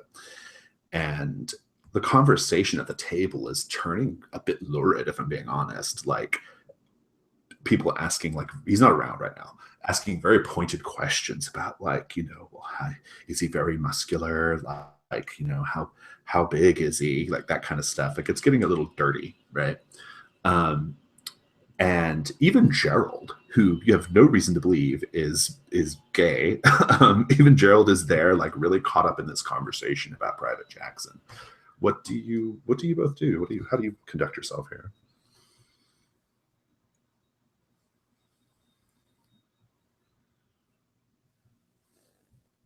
Do you engage in this talk? Do you get flustered and leave? What happens? This is for Arnett and Bertha. I think you're going to see Arnett do the thing again where her hand kind of flutters up just at the bottom of her throat. But you see her flush, and she's titillated and also like, wow, this is so improper. But so she's not going to engage in the small talk, but she's going to stay there on the edge listening to it. And kind of take a vicarious sort of pleasure from all of it, and remembering the private's hand on her knee and shoulder, and looks over at Bertha, and it's like, oh, seems to be getting to be quite a bit much. He's got everyone so worked up. I mean, he is attractive, but my goodness. Bertha's like living for this. Like, this is her thing. She has probably, I imagine she actually kind of probably instigated this a little bit. She keeps wanting to like rein it back to like just innuendo kind of stuff. But like everyone's just getting over with it, and she's just letting it happen. I think she's had like a glass or two of wine, so she's just egging it on a little, just with small prods. But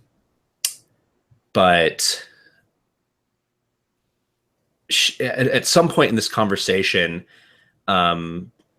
she will suggest to Gerald that, oh, this party could really turn into a big event if we decided to just hop on your boat and go across to the island this night. Could you imagine all of us going over to the island tonight?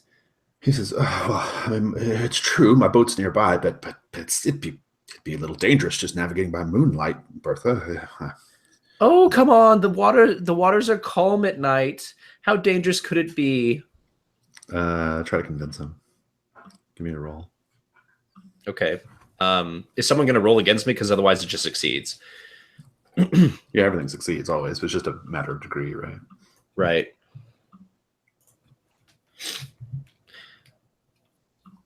But I'm not, so. Okay.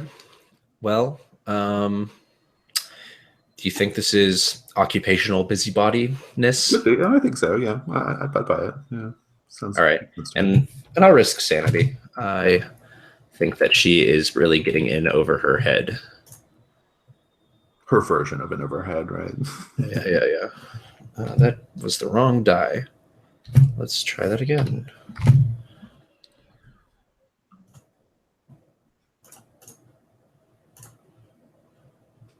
Five. Was the sanity die higher than any of the others? Yes. Okay. Good result. It's going to happen.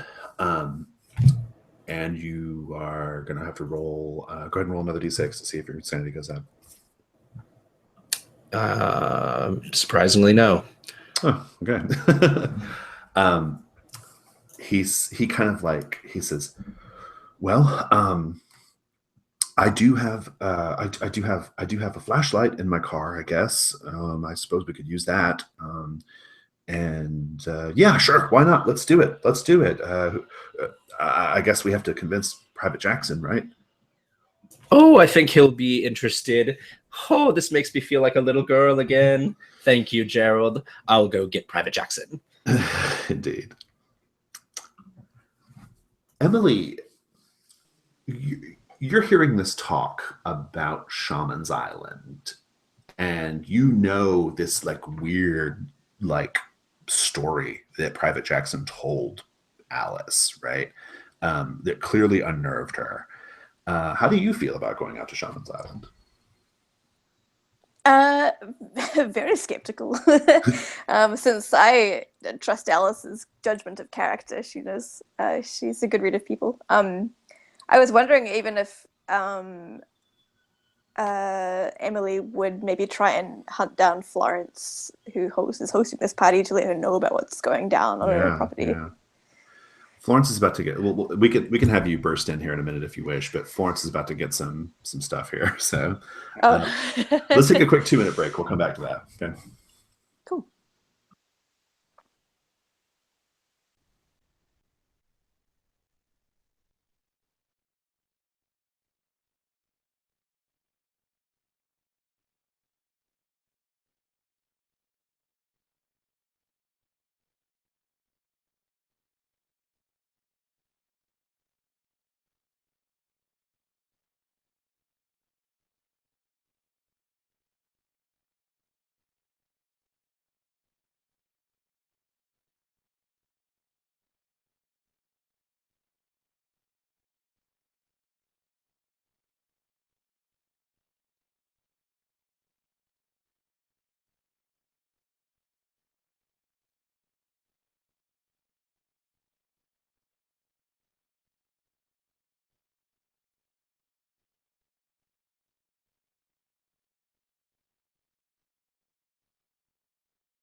All right, cool. David and Lauren, are you guys back?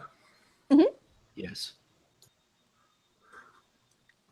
Florence, you got a 6 on your roll to convince him to open up, right? Yep. To come out with it. You even said your name is not Jackson, right? I'll take the scene here for a bit.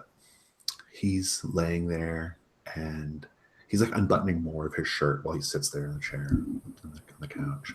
And he says, "You're right, Miss Heineman. You figured me out. My name's not Private Jackson at all. I don't know a penny or a Polly or anything else. In fact, I'm recently from Eagles Ridge. Eagles Ridge is a town about an hour away. And they loved me in Eagles Ridge, Miss Heineman. They loved me so much. They opened up their homes to me, and eventually they couldn't stand to not be around me. In the end, they crawled and they clamored to be in my presence.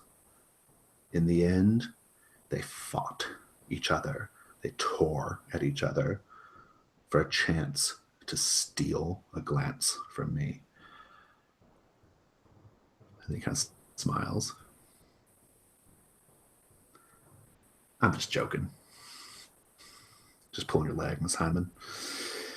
Roll insanity." Yeah.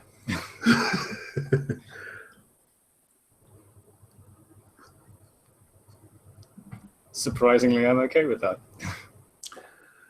You didn't hit it. How do you feel? How do you respond? Clearly it doesn't bug you.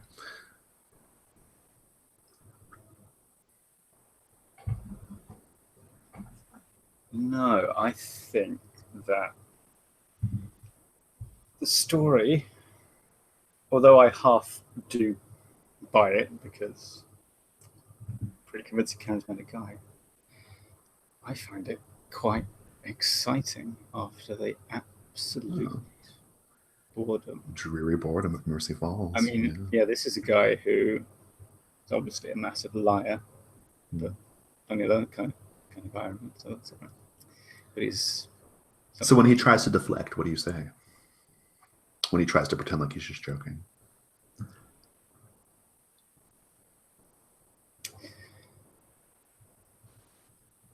So what's your real name, love? He kind of smiles and says, "I suppose I haven't convinced you." And he kind of stands up and he walks over to you, chest bare, and he kind of like cocks his head and looks you directly in the eyes, and he says, and he's also instantly not limping. Yeah, well, he just stands up and walks right towards you and says, "Miss Heineman, are you interested at clawing and clamoring at my feet too?" Oh, love, you obviously haven't heard the terrible things they say about me in this town, have you? You sure you want someone like me clawing and clamoring around you? Do you say what? Say it again. You sure you want someone like me clamoring for you, clawing around you? He says, "You know, half this town thinks I killed my husband." "I'm quite certain I want no one more than you clamoring for me, Miss Heineman." And I think at that point, that might be when whoever's going to find you. Okay, yeah. I must have been this case, yeah. Yeah, so we had two people. We had Bertha and we had Emily both going to find either Florence or Private Just Jackson. to the moment I'm holding the shirt. Yeah, like he's standing there, not on his crutches, shirt undone. Who wants to arrive first of the two of you? It's got to be Bertha, because she doesn't even realize that he's not using his crutches or whatever.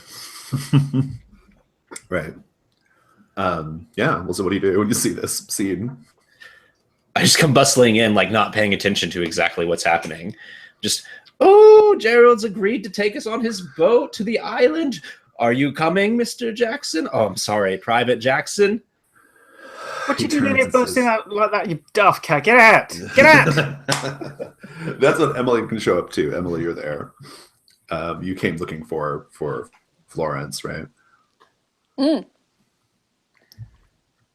And you see the whole you get to see the whole scene of Florence yelling at Bertha, Jackson standing there, suddenly like jumping for his crutch, right? Shirt undone. What do you do? What do you say? This isn't the first time I've seen this. Indeed not, yeah. You can read the situation. I didn't realize I was missing out on the after party. He gets his crutch and says, I'd love to come out to the lake with you and Mr. Stahl, Miss Bertha. What's your last name? Miss Barnett. Miss Barnett. I'm feeling a little flustered. I think it's the medications I take for my leg. I think I probably better get back to the Egyptian palace. And he just begins to like kind of hop, like, you know, is Mr. Stahl around? I'm gonna need him to drive me back now. But dear, I thought that you wanted to see the island for yourself.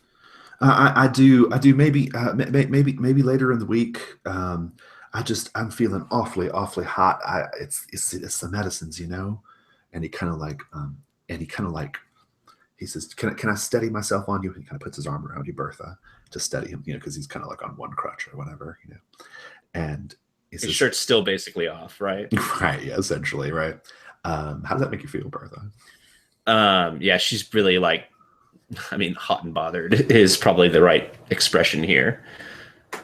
He kind of like, he says, "Oh gosh, I feel so overcome with heat. Do you have a cloth or a handkerchief or something, Miss Barnett?" I'll like pull out a cloth and also like a little fan, and I'll fan him. And he begins like kind of like dabbing his chest, which is like kind of, you know, dewy with sweat, you know, kind of like, you know, dabbing it off or whatever. And as he does so, he like kind of looks you in the eyes and smiles a little bit, right? I give like a half nervous smile and like reach into my purse and pull out another kerchief and like start like dabbing his face. I'm just like, oh dear, you are perfectly perspirating says, at this moment. It's these medications. I just get so they just overcome me a bit. It's hard, you know, but it's the least of my concerns, you know, from the war. I'm sure. Oh, well, no, it doesn't seem like a boat ride would be the right thing for you at the moment, but it would have been perfectly scandalous, but another night. Emily, that conversation's happening a little bit of ways from you and Florence. Like, I just want to have a little scene between you and Florence. Like, clearly Florence seems a little like kind of bothered herself or something. Like, Florence, how are you appearing right now? Florence, I'm standing exactly the same spot I was when everyone burst in, just watching the private being taken out, and just like rigid, hands by the sides with a cigarette holder down by my legs. And if you look closely, you can just see them trembling. Yeah. Emily, you see that? What do you say? Yeah, I think Emily she's going to go to Florence's side and just put a hand on her shoulder and give her a look and say, are you okay? I mean, he didn't do anything. Like, you. That boy's trouble. It's trouble. We need to, but not, I can't talk about it now, but we need to talk. You and me, and tomorrow. We'll talk about it tomorrow. Okay, but you're okay now? Of course I am, you daft, get off me. Oh, okay. I can't get you a drink or anything. You know, you look a little bit tight. I do a little like kind of dabbing my forehead. Yeah, gin and tonic, love. Gin and tonic, thanks. Okay, just stay there. G&T coming right up. Arnett, everyone's kind of like, the party feels like it's dispersing a little bit, right?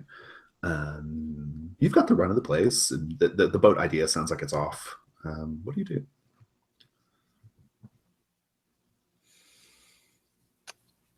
I think you see Arnett just kind of wandering through the big great room where all the art and everything is, just kind of picking up and looking at everything, and maybe she'll wander through if there's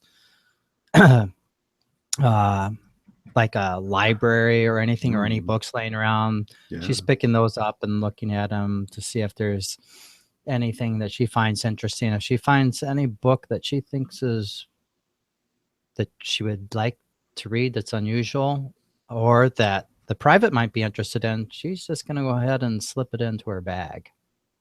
Yeah. Give me a roll. You're good at librarying, right? Sure. Yep. Your jam. So let's see. Will you be risking sanity? Sure, why not? We're in the last bit here. So No, we're playing to 1, but yeah, it's a 4. Oh, we're playing to 1. Okay, Yeah. so I always do Cthulhu Dark in 4 hours because I can't. oh, okay. All right. So that'll be 3 dice then. Awesome. What you got? 5 high. Was the insanity die higher than any of the other 2? Yeah, I'm gonna say it was this last one here on the right. Yeah. If they're lined up, it's Yep. pick the last one. Great. And what were you looking for exactly? What kind of information? So her husband, the family goes way back in this town, right? So I'm looking for like if there's old family journals and things like that on the bookshelves, because I think like, boy, you can't get more accurate history than someone's day-to-day life. Yeah, I agree. So that's kind of what I'm searching for. You are going to find a thing that is very disturbing to you. You are going to find a photo album, and you're flipping through these photos, old photos, like vintage, like kind of sepia toned photos, right? Pictures from like the early days when Mercy Falls was first settled, like loggers, miners, that kind of thing, right? Trail people. And you find a person who's some kind of trail ancestor of the Heinemann, people, with his arm around Private Jeremy Jackson, looking just like Private Jeremy Jackson looks today. Oh my. Go ahead and roll insanity. Let's see. Whoops. And then I need another insanity roll for just the die.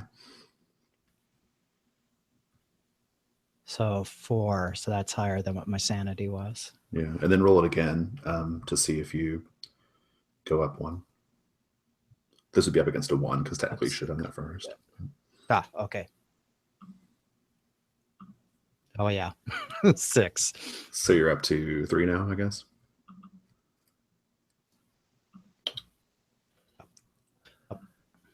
I'm going to pull that picture right out of the book and put. Clearly, it's had an effect on you. How do you feel? Like, what are you thinking? Give us an internal monologue, a Lovecraftian internal monologue. So it's like that kind of like electric shock, almost like if you're caught out in a lie and you're like, oh God, I'm on the spot.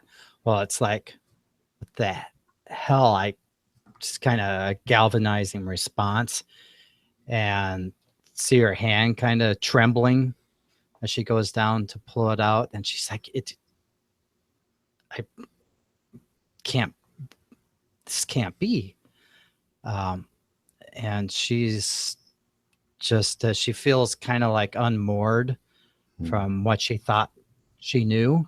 Because, I mean, anything that's not been real has always been in the books, but she, big believer in science and all that. And this just kind of throws everything kind of off kilter. She feels, it's like she had 4 big drinks at once and can't quite get her bearings right now. Yeah.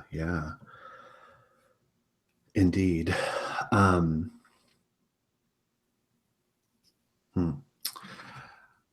The party is wrapping up.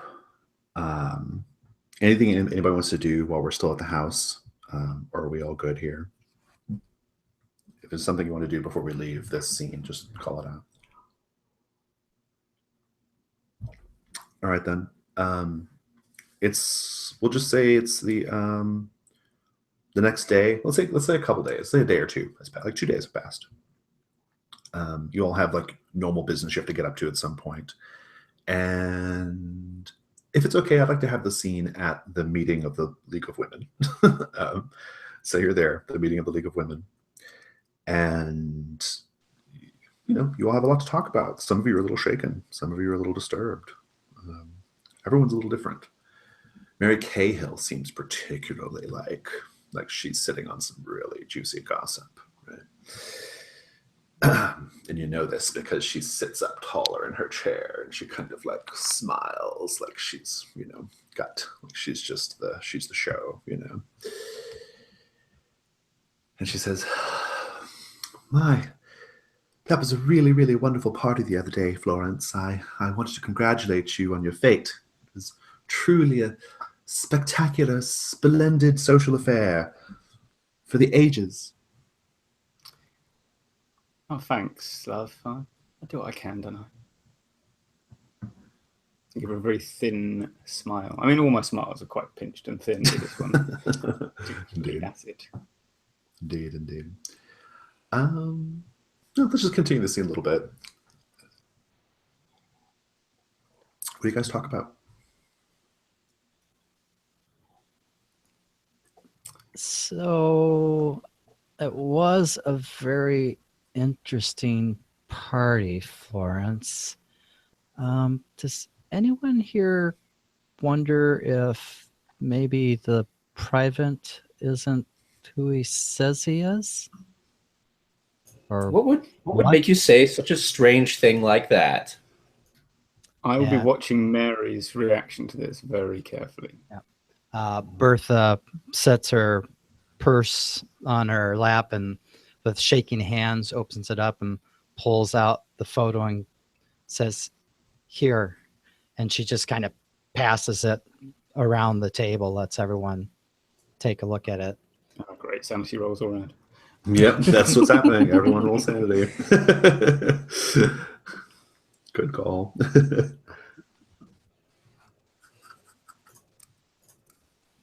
I got a 1. This Unfazed. fine. I got a 1. Yeah. I go up. Way more worried about the animal stuff. Sorry, I just cleared the room by mistake. But yeah, you got a 2, right? Yeah. That's very shocking for some of you. for one of you at least. I guess I already knew. Yeah, well, you were because you were already kind of like you were primed for this guy to be like, he's clearly who he says he is. Just so my internal monologue is I do want to tell the others, but I think that Mary Cahill may already be on board the Private Jackson train to Crazy Town. So I'm kind of want to see if I should speak in front of her about it. How does she react when this photo goes down? When she sees the picture, she just says like, "Oh dear, people in this region, this area, they've I mean, the older families, I mean, they interbred just as a matter of course, as a way of protecting their money, It's not entirely unusual that if he does have people in this area, that he might look like someone from the past. It's nothing to be concerned about." Looks like? I think you're understating it a bit there, Mary. Looks exactly like. Exactly. Yes, I do see the resemblance, she says, as she kind of leans on the picture. And she like extends her hand out to the picture, and her fingertips, very beautifully manicured hand, kind of like almost like caresses like the image of this person who looks like Private Jackson, right? She says, "Yes, they do bear a very striking resemblance, don't they?" Oh, no, I don't think this is the sort of place for that kind of talk, The League of Women. Mary, didn't you say you had some pressing engagement this afternoon? Yes. Eugenie and I are meeting up to swap stories. Gosh. That will be exciting, won't it? Well, don't let us keep you. I wanted to talk to, well, we just have some sewing patterns to exchange, you know, that kind of thing. She'll get the rest of you will note that like she's really hiding something. Like she definitely like, you know, she's, you know, her and Eugenie are swapping stories. There's something going on, right? Do you all just let her go? Does anybody follow her, or you just what happens here? I would let her go, but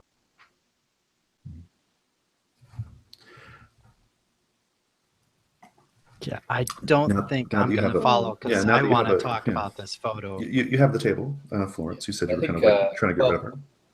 Yeah, Bertha would be going.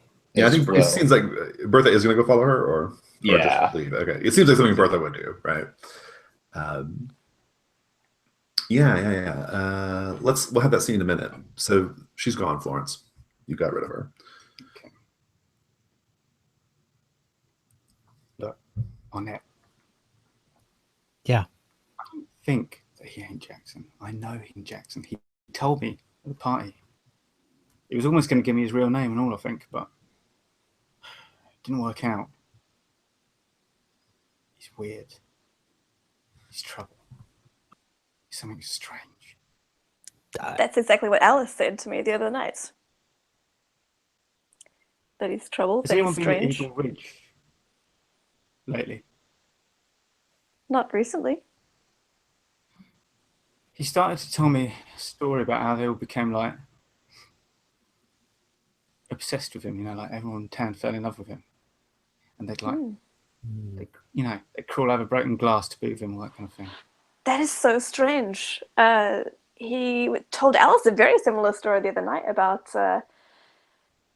someone to the effect of Shaman Island, animals chasing after someone to the point where they drowned. They were just so like this magnetic attraction to this. That's it. That's exactly what he was talking about. He tried to make out like it was a joke later, but yeah, he talked about Shaman Island with me when I visited him, and about how all the plants even were in love with him or whatever, and how they actually grew like arms to try to reach for him. It's beyond strange. And I tapped this photo again. This is from years and years ago. That sounds like a perfect cut. Bertha,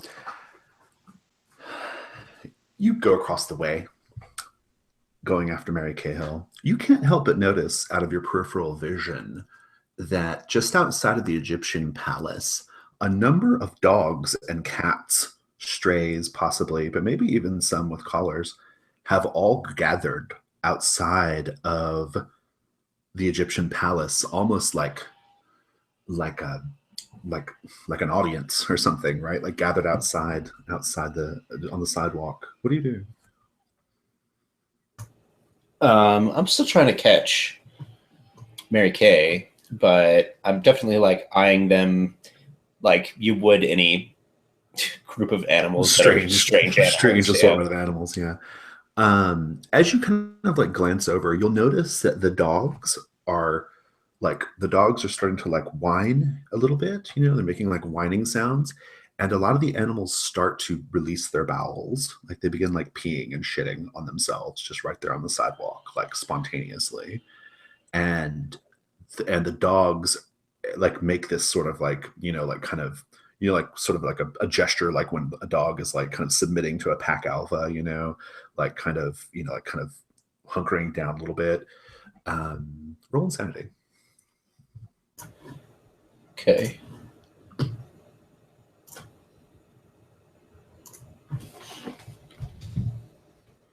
Okay, it stays the same. Interesting. I'm curious how you just kind of pass that one off. I just don't think I know that much about animals. I'm just like, this might be something animals do. Shoo. and then like I'm hurrying up to Mary Kay, like as I'm keeping an eye on the animals. Is she paying attention to the animals? Mary Cahill. I think she went a different direction. So who knows? Oh well, I was following her. Oh yeah, this is just something you saw along, like kind of like out of your you can turn and see it without breaking. Oh, I see. Yeah. I see. But you can keep after Mary Cahill, no problem. She's walking across in the direction of Eugenie's house, like you would expect her to. Yeah, I'm trying to catch up. I'm not just like following. Yeah. Oh, okay, great. She turns and says, "Oh my goodness, Bertha! Like you shouldn't run like that. You'll wind yourself. You are a bit out of shape." Well, now you let me worry about that. What's this? I can tell you've got something that you need to share. Go on now, tell me. Oh, and she says, "Oh, Bertha, you're such a gossip. And if I tell you something, then you'll go tell everyone else. You'll go tell everyone else in the league, and it'll be a town scandal, and I can't afford that, you know. Someone in my position." I'll put it in the vault. I'll put it in the vault, dear. Try to convince her. I think you're definitely not getting your. Well, you might get. I don't know. You might get your occupation if gossip is part of what you do. That might be considered occupational. I'm into that. Yeah. Is anyone rolling against me? I'm not.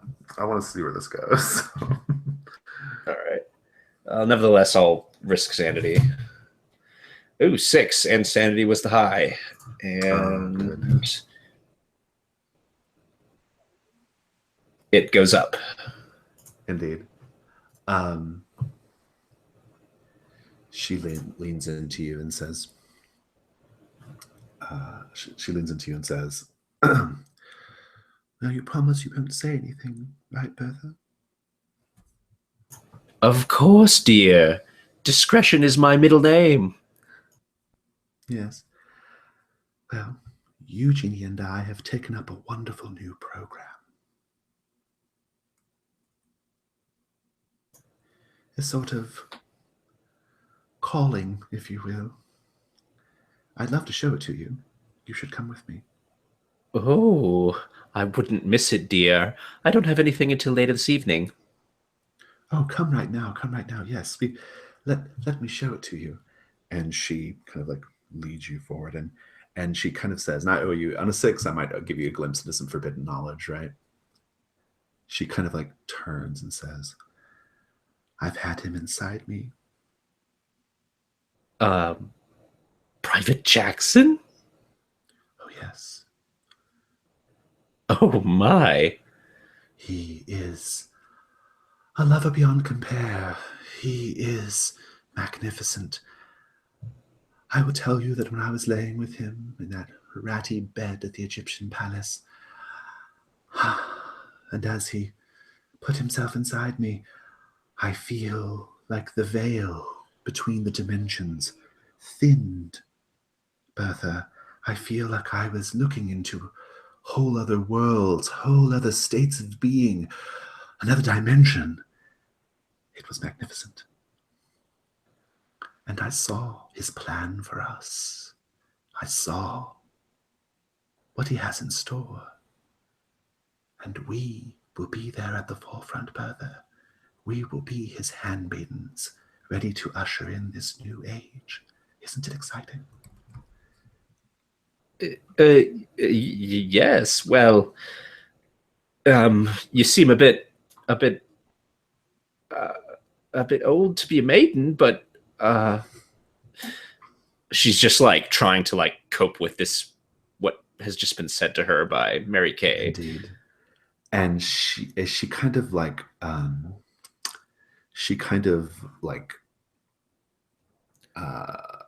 gives you like a sideways glance. And as she walks forward, beneath the hem of her big flared dress, her summery dress, you see that a sort of like black ichor begins dribbling down her leg beneath her stockings, and she doesn't even notice it. Roll insanity.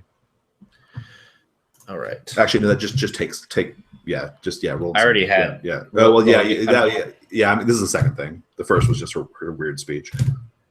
Okay. I do not go up. Okay. Beyond cut there, though. that. I do have something that everyone might want to know, though. Apparently, when you roll with the die roller, it organizes the dice from highest to lowest. So if you use the rightmost die, it will always be the highest. It'll always be the highest. We should probably tell Shane about that. Indeed. Well, so the group back at the tea house. What do you guys do? You're all in this like you've got this really like sort of like this situation, like this guy. It's strange. Eagles Ridge. That's a clue, right? Well, I was going to say, yeah. Wow. Penny Jackson does have a house in town still. That's a thing as well. Well, one of my drivers will be going through Eagle Ridge later today, so I'll hitch a ride on the truck and stop off to see what I can see. Oh, And then have Is that some company? Yeah, all right. I will see what I can find out about Eagle Ridge. I will go to the library and start going through the papers. Okay, so we have a field investigation to Eagle Ridge, and then we have a sort of like, yeah, got it. Okay, good. Yeah. I like that. Yeah, that's good. I don't want to get too ahead of the scene with Bertha and Eugenie and Mary Cahill, though. So here's what we'll do. Bertha, is it possible that once you see this black shit running down her legs, that you would just be like, "Oh, I have to go," or something, or like, yeah, I forgot an appointment. Yeah. Okay, good. Yeah, like you might just be like, peace out. And importantly, she doesn't seem to notice it, right? Like it's not even like apparent to her. Good. Library, give me a roll. You're researching like historical stuff or what? Well, yeah, I'm not. I'm gonna start. Let's see. How far back was the photo that was in the album? Oh gosh, like the 1800s, like 1840s. 1800s. Holy cow. 1940. I'll go back. I'll kind of go back like a decade at a time, just doing like a quick scan. Mm-hmm. And I'm going to go ahead and sure, why not? I'm going to risk using my insanity dice. So I'm going to go back by decades, just looking for anything about Eagle Ridge. And then then I'll definitely go back to the 1840s when that photo was taken, just to see if anything happened in Mercy Falls at that time. Yeah. So I'll do 2 dice at first, and then I'll roll the sanity dice next. So a 5 and a 6. Yeah, the other way you could do it is if you just roll the pip die as your sanity die, then you'll know. Yeah, that's right. I'm doing the sanity die as a different color, so that was the lowest of them. Okay. What was your final result? A 6 high, so and a 5 also. Okay, hold that thought. Emily and Florence, you guys are just taking your driver is taking you into Eagles Ridge. No, on the way out, I'm going in one of the logging trucks. Which is, got it. Like okay, good. It's not going to Eagle Ridge, but it's going through it. So through it, yeah. That's good. I'm probably more at ease in that cab than Emily is. But Yeah. I'll say. that's the one thing I've got used to in this town. I think the driver, you're the 3 of you there on the bench seat, right? Yeah. And the driver, I think his name is Sam. Older guy, right? If he was younger, he'd be probably fighting. And he says, "Gosh, Miss Heineman, why are you interested in coming up this way?" Just got some business in Eagle Ridge, love. Pop over the savings and loan. There's some people to talk to. He's like, strange stuff going on in Eagles Ridge lately. That's all I've heard, anyway. Oh, you can't leave us in tenterhooks, Sam. Go on. Just, a lot of, rash of killings, actually. You what? Yeah, rash of killings. Surprised no one's heard about it here. I know nothing about that. Who got killed? And who done it? I don't know. It's just what I've heard. I'm a man of the road. I hear things, from other truckers and stuff. I don't know the details. Just people are kind of spooked. That's all. Well, I'm spooked now. Yeah, nothing. Strange killings too, I've heard. Yeah, like people who shouldn't be getting involved in killings, from what I've been led to believe. Like who? like, you know, like, well, no offense, but like little old ladies, like, you know, getting into fist fights and tearing each other apart. Strange, right? Sounds horrible. Yeah, you ain't having a laugh at our expense, are you? Like trying to make us all frightened and that? No. Why would I do that, Miss Hanneman? I wouldn't do that. Well, I don't know. Sometimes you get funny thoughts in your head, Sam. Some of the things you think are funny, my friend Sam, are not actually that funny. He's like, hey, what do you think about that Private Jackson? He's a pretty swell guy, huh? Have you met him yet? Oh, yeah, I've met him. He's a right piece of work. He's like, Ms. Thomas, I was wondering if I've got some socks that need darning. Everyone always does. Since I've got you on hand, I was wondering if you and some of your people would help me out with that, if you know what I mean. I'm sure we can make some sort of arrangement. Yes. I bet that Private Jackson. I bet he's real popular with the seamstresses, huh? Oh yes, he is. Socks, trousers, shirts, all of it needs seeing to. I'm honestly a little bit troubled with the amount of work that he requires. You two do know that I understand exactly what you're talking about, by the way, right?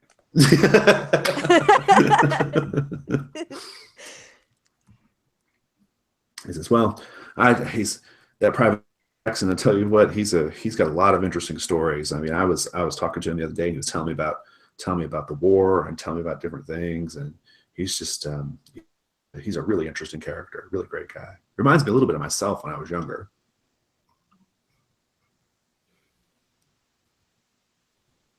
Was you in the war, Sam? You know, the first one. No. More call for wood back then, Miss Heinemann. You may not know that, historically speaking. No, I was kept quite busy at the sawmill. And eventually, after this little bit of chit chat, you'll pass the Eagles Ridge. It's surprisingly empty. There's like not much around. The storefronts seem closed. It's just really, really quiet. And he'll say, "Should I come back and get you at some point, or are we just waiting around should I wait around for a little bit? What do you need me to do?" That's all right, Sam. Andrew's going to come with a car at like 3 o'clock, I think. All right. Well, be careful. You should. And he kind of he says, "You should take something with you," and he gives you like a crowbar. Sam, this whole thing. How am I going to get this in my handbag? I'll just give it back to him. Indeed. Bertha, you've seen some stuff, Bertha. What do you do?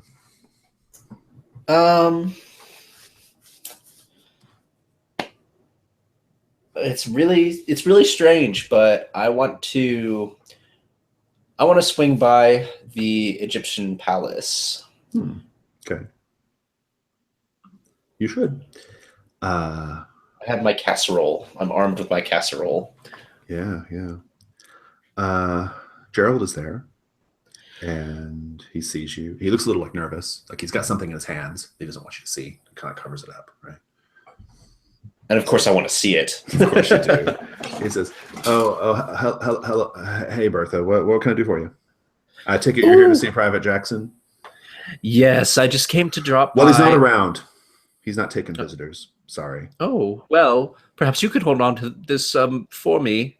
It's a casserole for him. You can set it over there. All right. Well, it was lovely of you to entertain our notion of going to the island. Yes, we should win. We're going tonight. That's what I've been promised. We're going tonight. Tonight? I haven't heard of it. Well, maybe you weren't invited, Bertha. Not everyone wants to invite you everywhere, Bertha. Well, you're being rather rude. Well, maybe you need to mind your own business. What makes you think Private Jackson wants to talk to you anyway? Look, I just came by to bring him a casserole. What's the matter with you? And he grumbles and he just says, "Just leave it there. It's fine." Well, I never. And then a phone rings in his office and he has to get up and go get it. What do you do?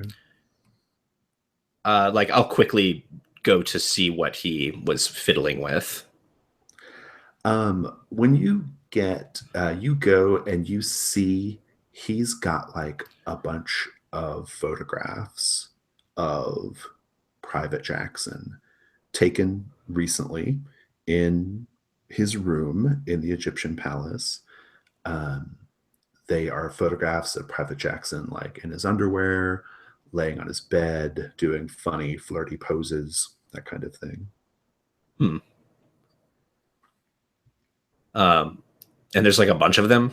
Yeah, like it's been a routine thing they've been doing, him taking photos of Private Jackson. Wow. I think like I'm like leafing through them, and I pull out that handkerchief, which oddly enough I haven't washed since it was all over his chest and You face. kept it. Yeah, that's good. I think it's really like unconscious thing. I didn't even realize. Like I always wash my kerchiefs, but I didn't. Somehow this one missed it. And I'm like dabbing myself as I leaf through, and then I like look left, look right, and then I snag one of the photos and make my exit. Indeed. I need a quick bio break, just like 1 or 2 minutes.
Pardon me, just putting my rabbit to bed.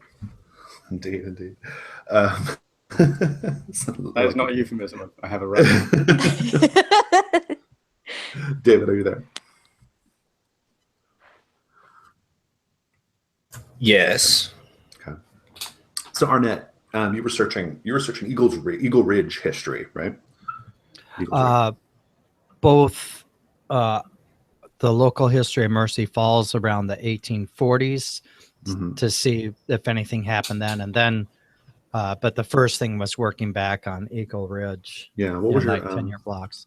What was your I had a 5 and a 6 Okay. on my 2 dice. and you didn't risk insanity there? I did risk insanity, but I rolled like a 2, Okay, so got it. that was Cool. fine. But you did get a 6. Awesome. You are going to learn. You're going to learn one particularly interesting. After you spend some time doing it, you're gonna discover that Eagles Ridge actually has like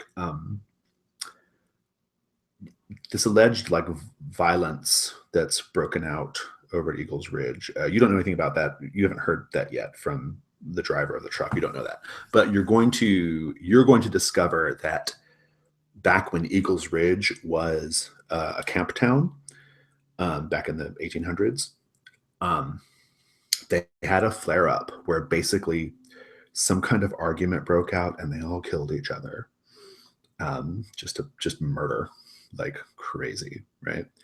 And as you are going through this, there are some really, really old records of I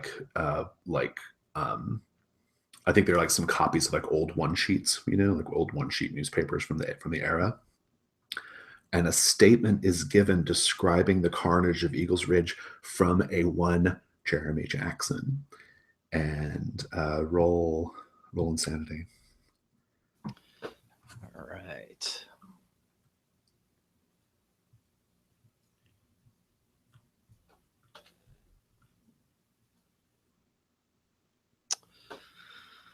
Three, so that matches where I'm at. So it doesn't go up. It's fine. Okay. What do you do with that information? Anything? I write down a note in my little like day planner book about that, the date and location. Because I obviously want to share that with everyone next time we meet, that not only do we have a photo from back in the mid 1800s of him here in Mercy Falls, but when was this in Eagles Ridge? This incident at Eagles Ridge would have been like 1835 or something. Oh, so just before. Yeah, pre-territorial, all that. Yeah. Okay. So I'm like actually kind of excited because I'm like, yeah, it's another piece of the puzzle proving that this Jeremy Jackson guy, well, it's kind of creepy because he must not be human, but I'm excited because I want to share this news. Yeah. And that's great. And I assume you're in kind of like a closed off space, a private space in the library, maybe. Like where was this archive at? It's probably in the back of the newspaper, back room off behind where the printing press and storage is. It's just a room with a bunch of flat cabinets where they bind the newspapers into the big tall books. Yeah. It's just a room like that with one long oak table in it and a couple chairs at it. Yeah. And as you turn and to leave, you are faced with a man whose skin is jet black. I mean, like jet black, like perfectly black, glassy almost, right? No hair, naked, just like staring at you and smiles. And it is startling. Give me another insanity roll.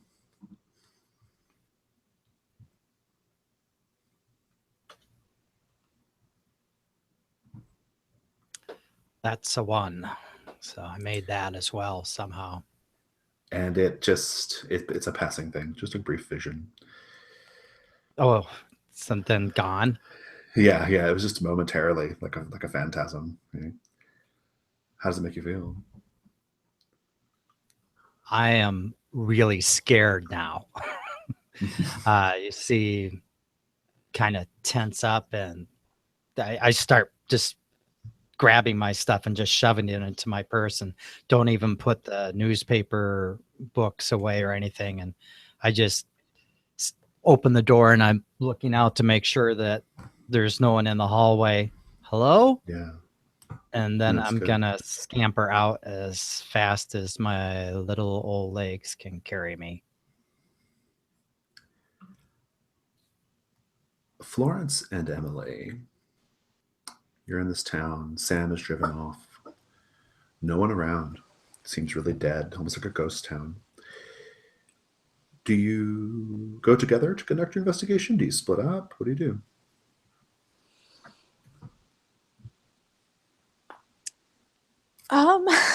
What do you think, Emily? Should we split up or what? No, I literally don't know. Well, it's no, it's. I mean, it's a bit unnerving. I mean, I knew that my clientele had kind of dried up from this area, but I thought it was just a lack of needing one's socks darned. But it seems like there's is literally no market here. I'm a bit scared, to be honest. All right, let's take a walk together then, two of us, yeah? See what we can see. Yeah, I would have. Yeah. You Yeah, hear I think we before could you just see. wander around a bit and look for anything interesting. You hear before you see. You walk in front of, there's like a small sort of like, wood, white clapboard church, right? Just at the end of the main thoroughfare. And as you approach it, you can hear the distinct sound of multiple voices, probably about a dozen. They're chanting something. Doesn't sound like a hymn. It's a drone. It repeats. It's definitely in another language that you don't recognize, and it's just like a oh yeah. Both of you roll insanity. Ooh, that's a 1. I've heard this before. And Florence is holding it together too. Florence, are you still at insanity 1? I am, yeah, hang on. I've just rolled entirely the wrong dice. Hold on, let me just clear this and do it again. You guys have nerves of steel. Oh no, my insanity has gone up now. Finally. What do you do when you hear this like strange droning chanting going on from the church? But you go. Oh, well, I'm the one going mental. Yeah. Yeah. How do you feel? What do you do? I can't help myself. I have to go over and peek through the shutters, like in the gap in the window, and see what's going on in there. Emily will be right beside you. That's unwise, but thank you. If you go up and you peek inside, you're going to see about a dozen people. They've cleared the pews. They just kind of pushed all the pews up against the church walls, like out of the way. And they have fashioned in effigy a sort of like it's like a mannequin, like a store mannequin, right? A male store mannequin that they've kind of like fashioned up, and they have like they have a picture of Jeremy Jackson's face, like just taped to the mannequin's face, and they're all like on their knees, just like worshiping it. Both of you roll insanity again, please.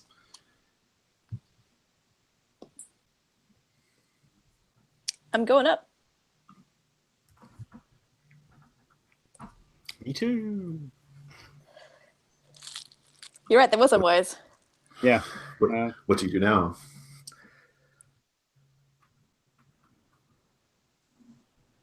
How do you feel? Oh gosh, Florence. This is not good. I feel sick. Yeah. I thought I'd seen some crazy things in my time, but I was sorely mistaken. I run away. Yep. that sounds like a good plan. As you get up to leave, as you're turning, you see one person from this semicircle of worshipers like stand up before the rest of the group, like he's about to say something. Do you still run away? Yes. Oh, I'm too curious. Okay, yeah, so I'll make it to the other side of the street and then turn around and see that Emily's still over there, I guess. This person is wearing a robe and a hood. He stands up and he says, "We give ourself to the god of 1,000 faces. We yield to Nyarlathotep." And like, as he does this, like he kind of like lifts up so you can kind of see his face, right, Emily? You see his face, and it looks like it's been like painted like perfectly, like obsidian black with like grease paint, right? And his teeth are red, as if he's just like eaten something very bloody. And his eyes are perfectly yellow. Give me another insanity roll. I rolled under. Okay. And now what do you do? Because you're still hanging around by the window, right? Yeah. And he's now facing the direction that you're at. So Yeah, I'm thinking. I think he sees you. wow. He says, he definitely makes like eye contact with you. And he kind of like points and kind of calls out to the others, who all stand up and turn. You've got their attention. What do you do now? That's the time to run away. Give me a roll. And I'm going to roll against you. Okay. Oh, geez. I rolled a 1. Oh. Oops. I did the wrong stuff.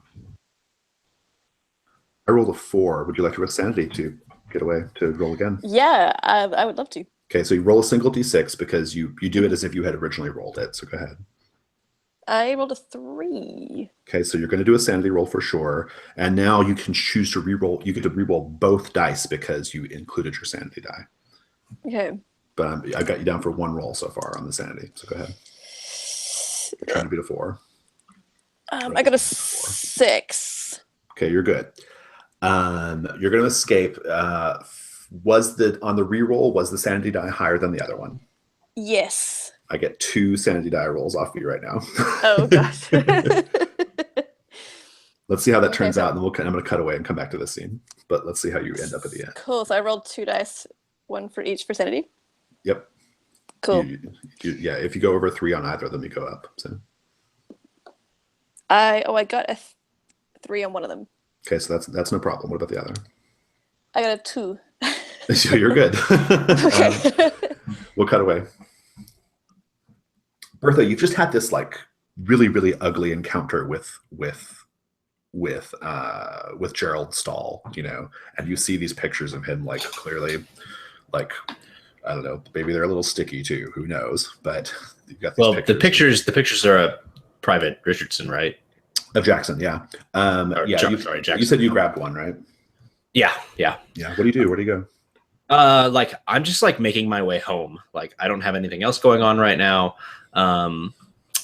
But I keep like thinking about how angry Gerald made me, and then I look at the photo and it makes me feel better.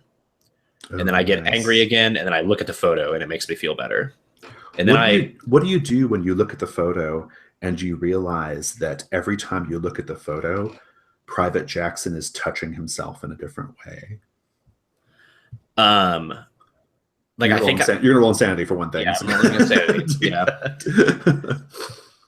I'll go ahead and roll that, and then I'll say narrate out from there.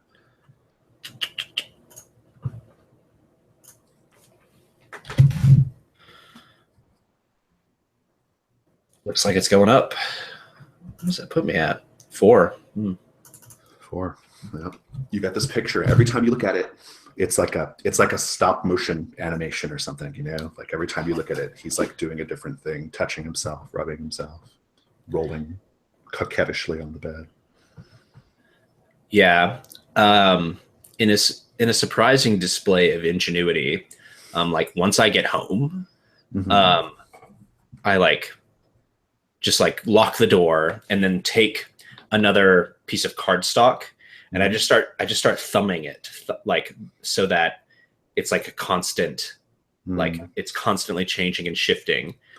And like I'm like getting like really, really into just like watching this. Yeah. And like, even though I don't even realize I do it, I take that handkerchief and I just put it over my mouth and nose and I'm just like breathing it while I'm flipping this thing. It smells very strongly of him. Good. Arnett, where do you go? You've had your little shock, but you've got some really interesting information. What do you do?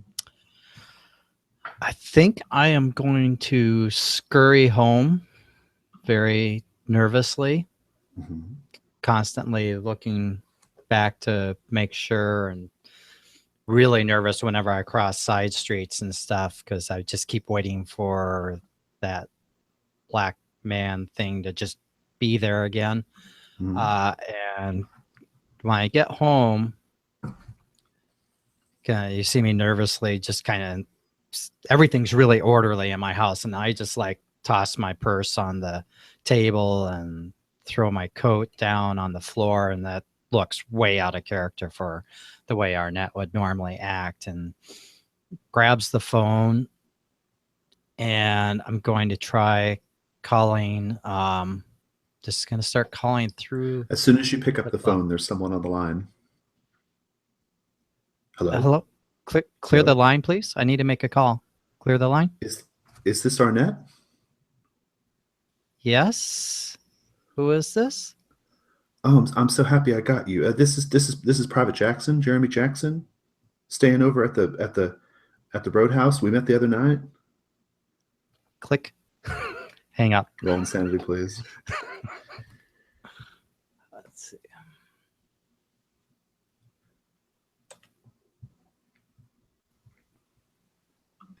Three, made it.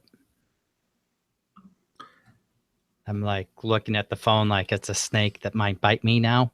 You can see that I want jerk around. No, I didn't lock it after me. Front door or back door? Front door. Okay.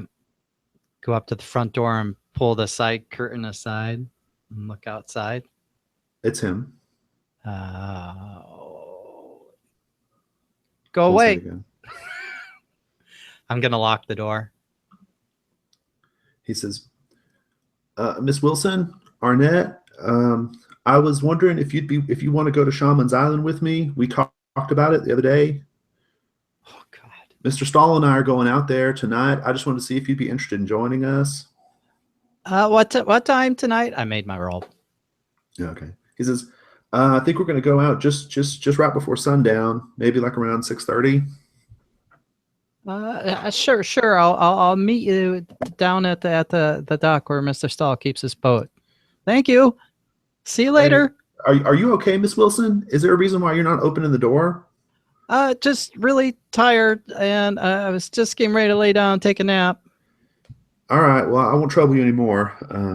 Then you can see him hobbling down the step off to the sidewalk on his crutch. I lean back against the door and just kind of run my hands through my hair and like look just really shaken. Still keeping it together though. Just keeping it together. Back at Eagles Ridge. People are chasing you. You're going to get away though, right? Maybe just from both of you, just a bit of the escape. Like, where do you guys run? Where do you go? Emily, once you realize that they're coming after you, what do you do?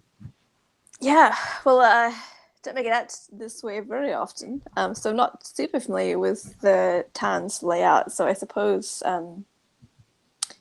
she would kind of run maybe like into town, maybe try and find a little like side alley to slip down, or try a door, see if something's open.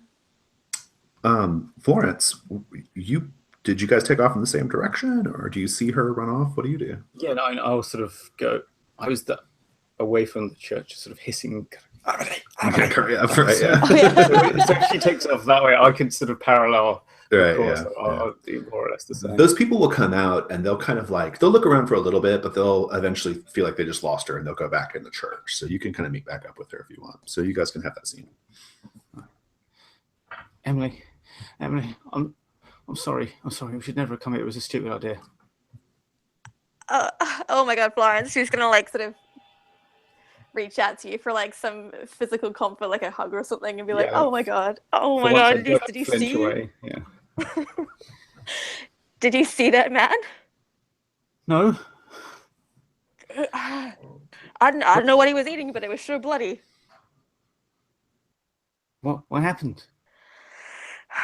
She's gonna sort of take a deep breath. She's quite shaky, and I like to think that Emily usually wears a bun that's quite tight. Now it's a bit loose and messy. And she's just like, they were the people. They were praying to a big guy, something had a black face, bloody red teeth. Oh my God, Florence, it was awful.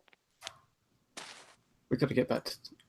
And you both saw the effigy that was Private Jackson. Yeah, that's right. I didn't see the guy. You didn't see the other guy, right? Yeah. Okay. How are we going to get home? Andrew's not going to be here for hours. Oh my God. Should we hide out for a bit, or jeez.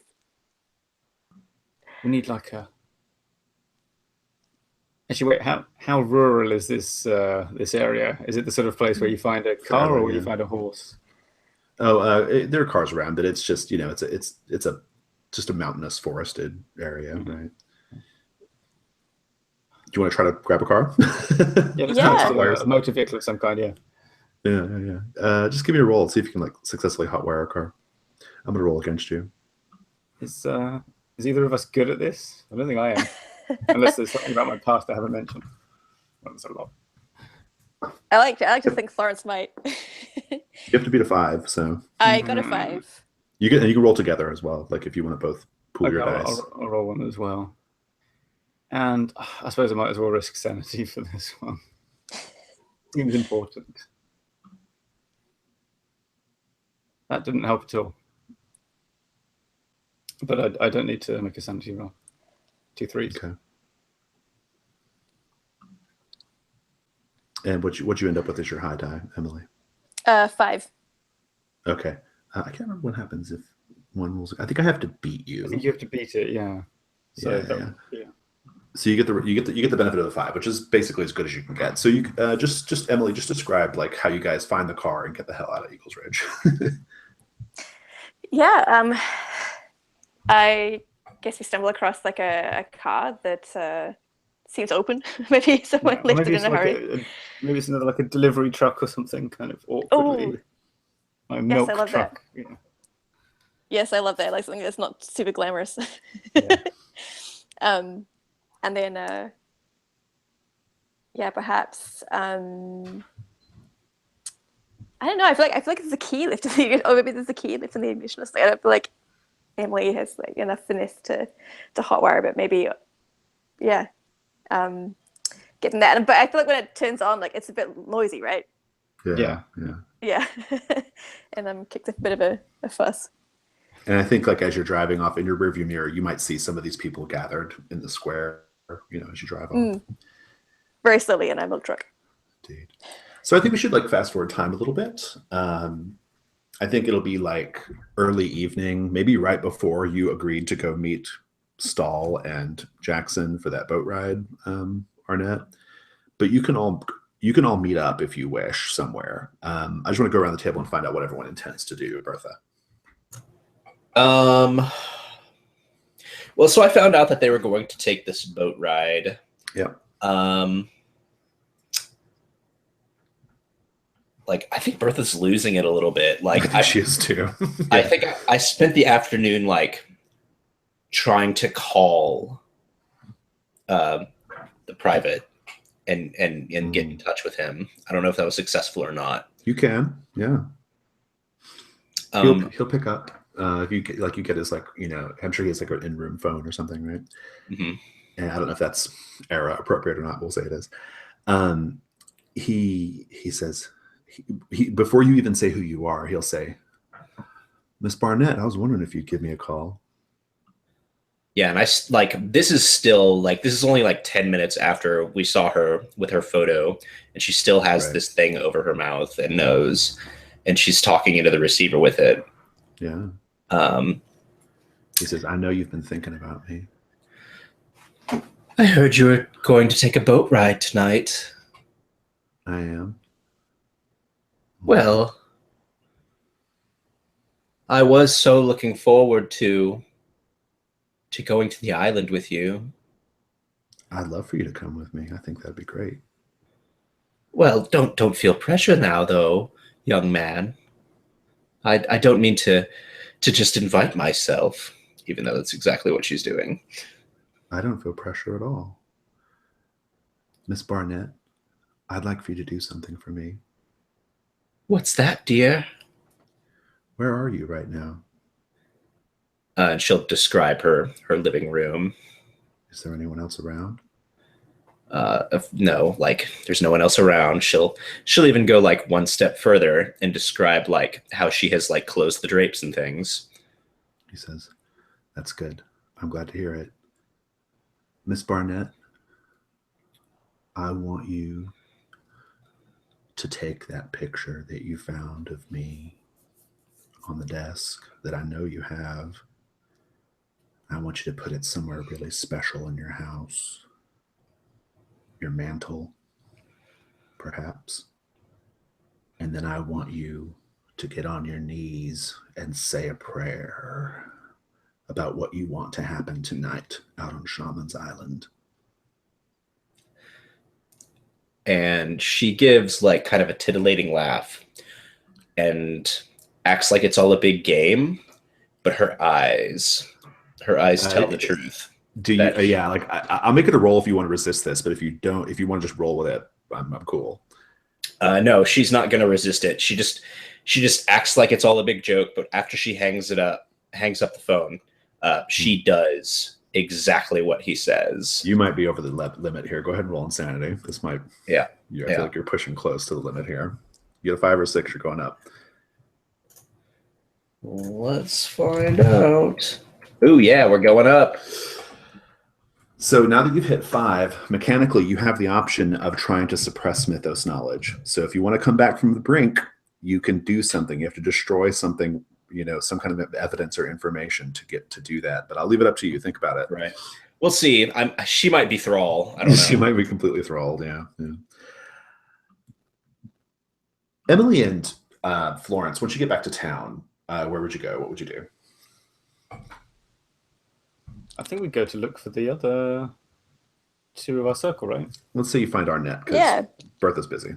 You go to Arnett's place. Arnett, who has the window shades drawn and does not answer immediately when you ring the doorbell. Yeah, you'd literally see the curtain get pulled aside and a wild eye look out at you. And the lock is like back. Rattling. Oh, come in, quick. He might be around here. Quick. Don't just stand there and get inside. I was about to say who might be around us. Who, yeah. No. Jackson. Whatever he is. Get inside. We can talk about it inside. All right, we're coming inside. You have to open the door wider. Close the door right behind you and lock it up. Yeah. We'll say you guys have shared all the you can say you've shared all the information you have. Does Arnett know about and therefore can tell us about the boat trip or do not? Yes, I was invited to go on the boat trip this evening. And so, yes, that'd be part of the info dump. Okay. Because I don't think we should let him go to the island tonight. And I think I know a way to keep him off it. How? Yeah. Well, he's a proud kind of guy, right? If I say, don't take Gerald Stall's ratty old boat, but we can get Lawrence's out of the boathouse. I had it rebuilt after the accident and that. I could offer him to go in that. I don't think he'll be able to resist it. And then I just don't go to the island. Take him right on the other end of the lake until whatever's going to happen can't happen anymore. What do you think? Seems kind of dangerous. What if he gets angry when he sees he's not being taken to the island? There's something going on. I mean, he called me on the phone, and 2 seconds later, he's knocking at my door, like he's in multiple places at once. He was in the newspaper for Mercy Falls, whatever the town was, Eagle Ridge, back in 1835. This is not. I don't know what he is, but I don't think he's like us. In any case, the hour is approaching. What do you do? I haven't got any other ideas on it. Yep. I'm just afraid. Well, I hold on, and I go off to upstairs to my bedroom, and you see me go into the back of the closet, pull a box down, pull out an old service revolver. That was my husband's from World War I. So it's big honking piece of iron. And there's pull out the ammo, and there's only 2 shells in there. Just enough for burglaries, right? I guess. I come downstairs. I'm like, well, if we're going to do this, then I think we should have this with us. Does anyone know how to use it? I mean, I get the idea, but I've never shot before.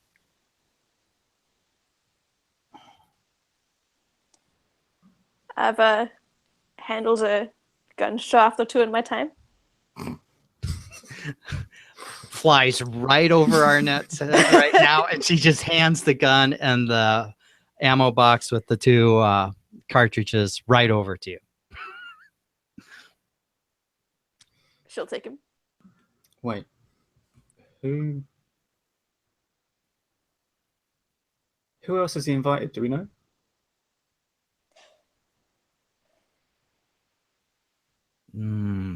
He didn't say who else besides, obviously, Gerald. Should we call? I'm afraid to pick up my phone, but what about Bertha? Speaking of Bertha, that's a good segue. Yeah. Bertha, you're in the middle of your worship when there's a ring at your doorbell. Who is it? Bertha, darling, it's me, Mary Kay Hill. You know, president of the League of Women. Just a moment. And I'm putting my clothes back on and throwing a blanket over the shrine I have created. And then I managed to get the door. I'm probably still a little sweaty, a little out of breath. She steps in, or she sees you, and she says, "A little bird has told me a rumor that you intend to join our little spiritual expedition. Is that true?" If you mean the boat ride, then yes, I'm going. No, dear, I'm afraid not. And she steps inside. She just kind of pushes her way in. Says, "You see, just as you have tried fruitlessly to displace me as president of the League of Women, you will also find your efforts to displace me from his presence, from his sight, from his right hand, also quite fruitless. I'm sorry, my dear." And then she kind of goes into her little clutch and pulls out a little pistol. This is the end of the line for you, I'm afraid. What do? You can't fight her because mechanically you die, so right. you have to run. But no, he invited me himself. Who are you to say that I shall not go or I shall go? You don't love him as much as I do. Mr. Stahl doesn't love him as much as I do. I will have no one nipping at my heels in this matter, Bertha. And she just puts the gun like right up at you. What do?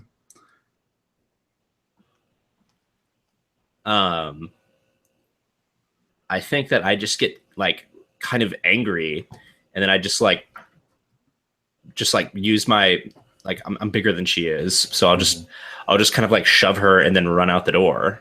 Nice. Give me a roll. Anybody want to roll against Bertha? Yeah.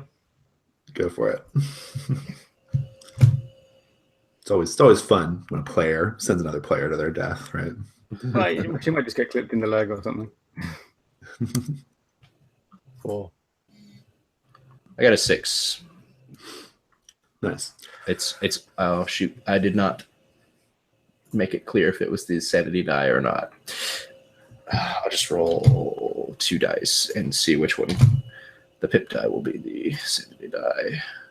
Okay, so it's the pip die. So sanity might be going up. We'll clear and see what happens. Yeah, if you get a 6, you're foregone. No, I do not. So you're still at 5? Yes. Okay. You're gonna escape. Describe it. I managed to push her, and her little gun goes off. And I think that was the real danger of the whole situation. It was a little one shot. It does not have any other ammunition with it. It was just the one bullet. And like I wouldn't be able to run away from her very effectively in any circumstance, but it goes off and she just kind of stands in my doorway and just shouts at me and screams at me as I am making my way down the street, knowing that I have foiled her attempt. Indeed. I think it'd be fun if you run into the group at this point. Sure. The group, you've heard the gunshot. And you see Bertha huffing it down the street. What do you guys do? I'm going to go, as soon as I see her coming, I'm going to run towards Bertha going, Bertha, are you okay? What was that noise? Mary Kay is mad. She tried to kill me, and she thinks that she can keep me away from Private Jackson, which is ludicrous. Private Jackson isn't a person. You should stay away from him. You're talking nonsense, dear. Of course he's a person, a perfectly wonderful person.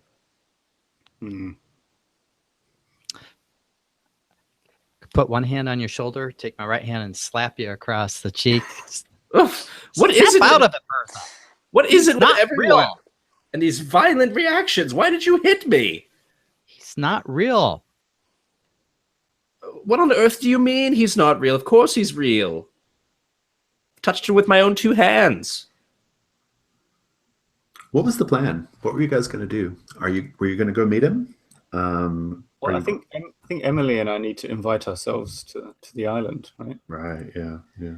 Right. Oh, you want to go on the boat ride with us? Of course you can come with us. I think Emily should do the talking because I'm not very nice.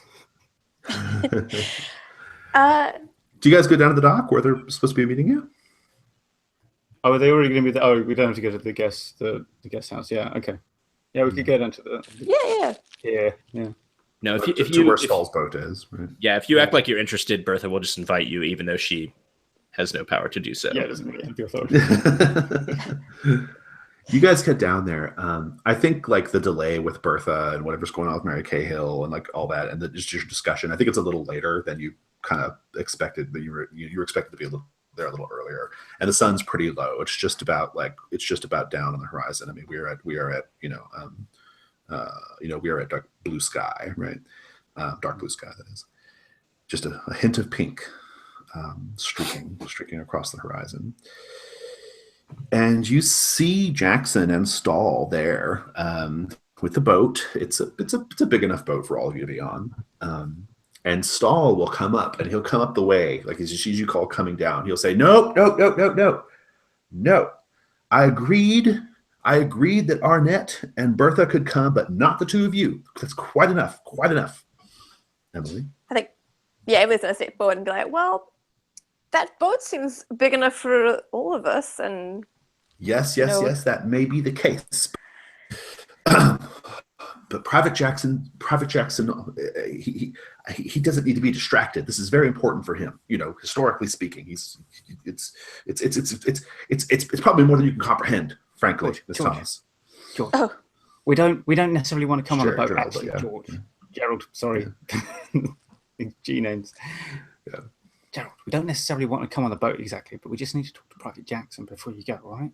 He's like, no, I don't think so. He's very, very busy right now. He's very, very busy. Emily, why don't you persuade him? I'm sure we could steal him, just a couple of minutes before you guys take off. Good. Yeah, Won't take too long. you can pull him aside, and what do you do? Or just you get broad strokes, I guess. You don't have to. Be too specific. Pull aside. What's his name? Gerald. Yeah, Gerald. Yeah, the motel guy. Yeah, she will pull him aside and restall a little bit.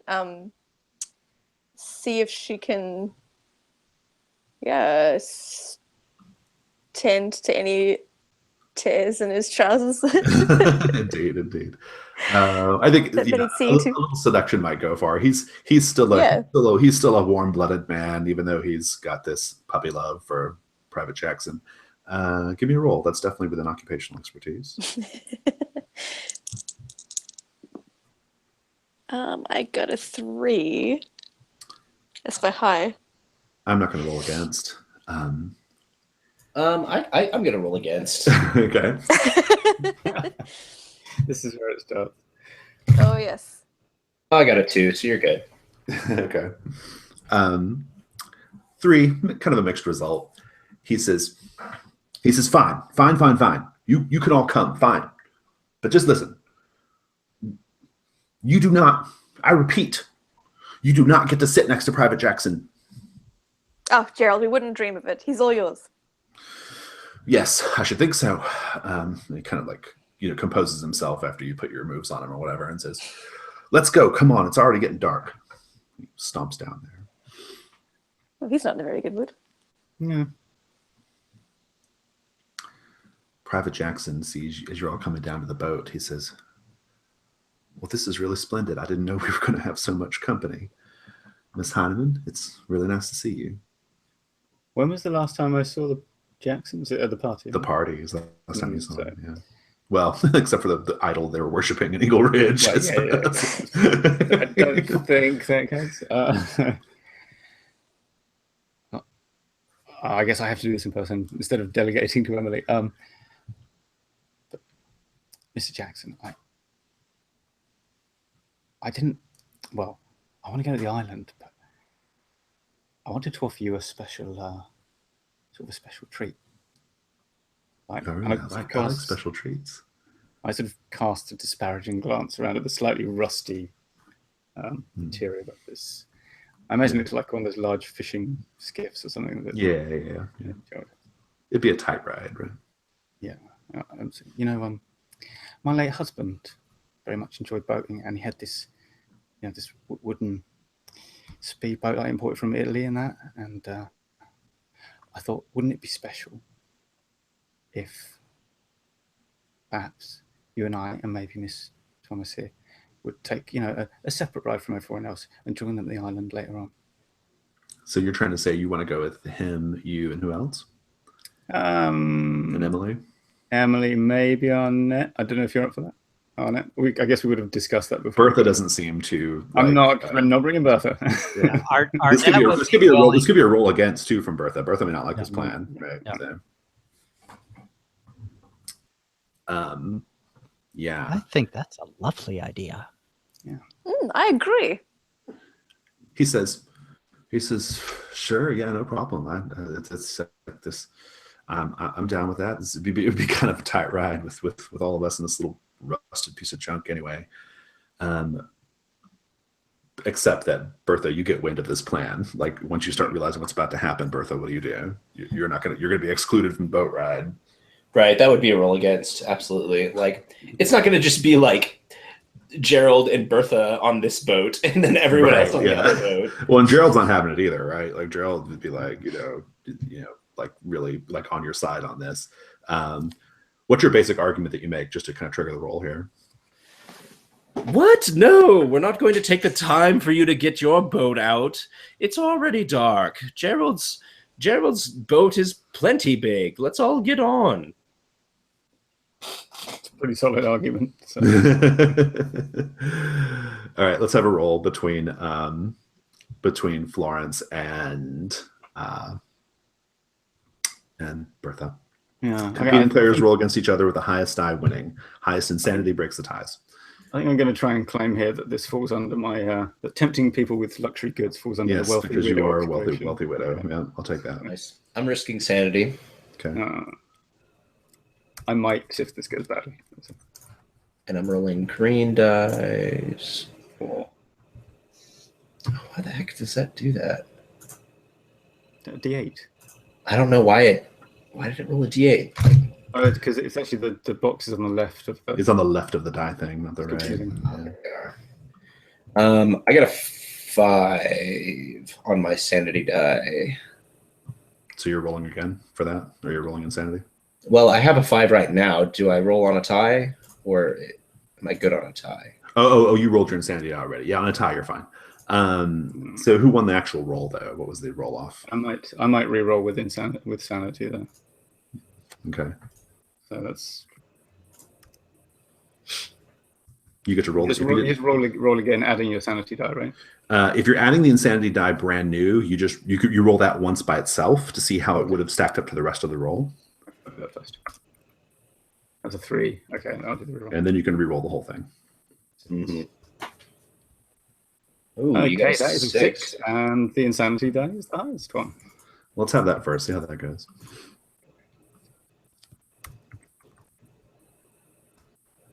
No, I don't go up.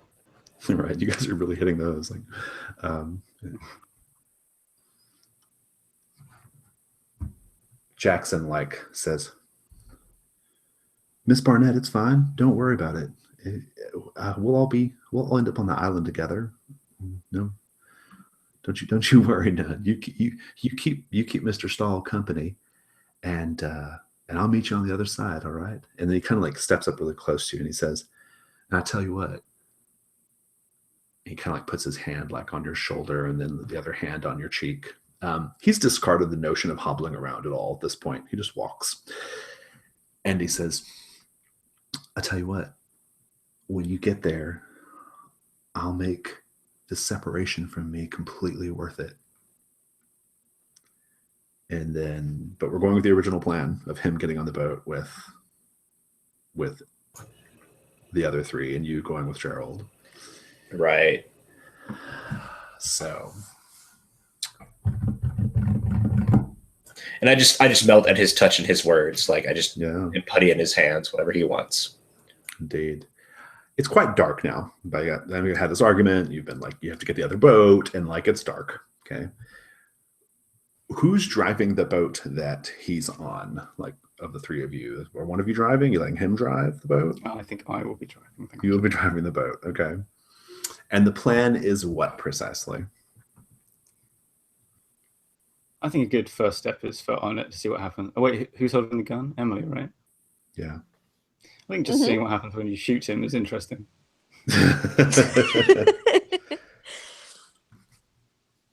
And then if I sort of have a plan B, but let's try that first. Sounds like a plan. Wow, so you guys are just full on into murdering him in the middle of the lake? Just gonna take him out of the lake and just shoot him. Yeah. We shall see how it goes. I suspect it's not going to go how you hope. No.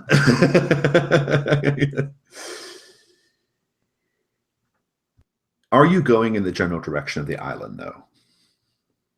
Or do you veer? Okay, you are. So, and you are too, Bertha, even though you're in a different boat. As you approach the island, the moonlight hits, like it's still like a little further away, right? It's still like kind of, a little ways away from where you're at as you guys are kind of like boating out.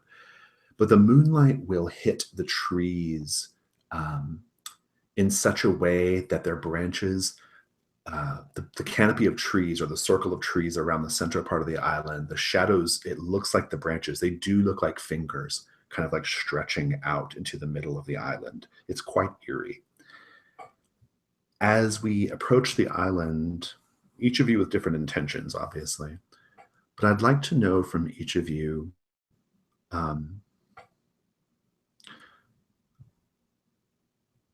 you each have a sense that if you reach the island, you will be in an ancient place. You feel the ancientness of this place creeping up on you as you approach. There's an oldness. There's just a very heavy feeling of like entering like another world, like an old world. How do you sense that? How do you know it, each of you, as the boats get closer? I feel like as we draw closer, the moonlight sort of cast upon the trees, I noticed that they're like petrified, like they're really old and ancient. Indeed. Arnett, how do you feel the heaviness, the ancientness of this part of the lake pressing on you?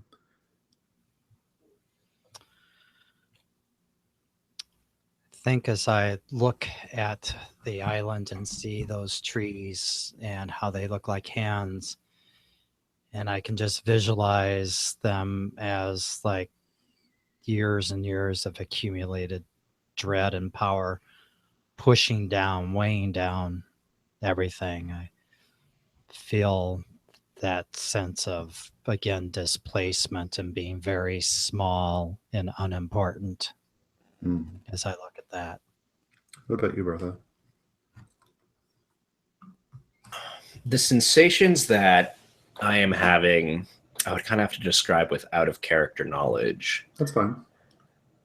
Where, in my experience, I have gone into a cave and turned off all the lights where there's no light to reach it. And there's a certain feeling that you have when you sit in perfect blackness. That is the feeling. And the other thing that I have that I would put into this is I've gone out into the desert and seen the night sky. So when there's no light pollution and you can see all the stars, and we can see that night sky as we get close to this island. Though there was light pollution before, there is not once we get close to the island. That's nice. What about you, Florence? When I was a little girl still in school, we were taken on an improving trip to the countryside by some well-meaning patrician organization. And they took us to the site of an ancient barrow mound where Saxon or Beaker people or Celtic kings or whatever were buried. And as we approached the island, its silhouette to me looks exactly the same as that ancient burial mound. Indeed, indeed.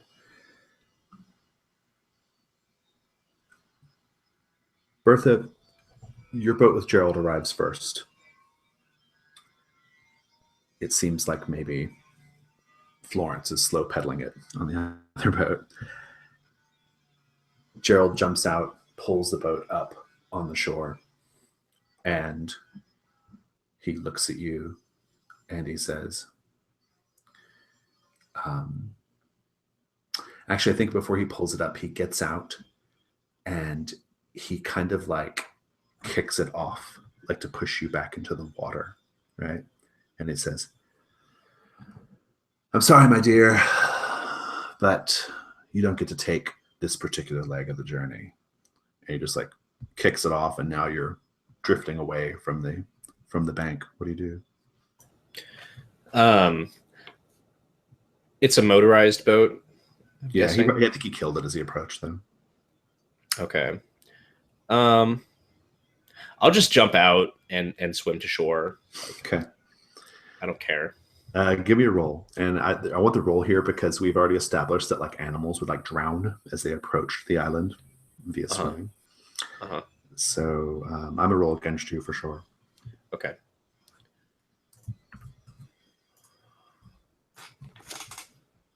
I only got a 2, so. All right. I risked sanity, and it's a 6, so I have to roll sanity again. Go for it. Ooh, it's another 6. So are you? So, you're over the 6. edge. You're over That's the edge. Save it for your epilogue, unless you have any ideas how this goes. You're going to get to the shore, though. No, I'll do it in epilogue. All right. Everybody else. You're very tense, very nervous, right? Yeah. So, what were we going to say, Florence? As we approach the island, I start to take a gently curving away course. Right. Yeah. To where there is a bit where the shore of the lake approaches slightly closer to the island than it is to the town. And I'll lean over to Emily. At this, and I'll just say that Private Jackson's kind of like toward the back, like his back. Your backs are to him right now. Okay. I'll lean over to Emily and say, Arnett shouldn't be involved in this. And I'm going to shove Arnett off the boat. Are you going to roll against Arnett to prevent that? Awesome. Or just be shoved? No, just go ahead and, well, I'm sure she won't. Yeah, just shove me out because she was totally not expecting that at all. Yeah. Not at all. Arnett, there is something about the waters, though. There's something to this story. You have a difficult time keeping afloat in the waters. I'm going to roll against you on that. Yeah.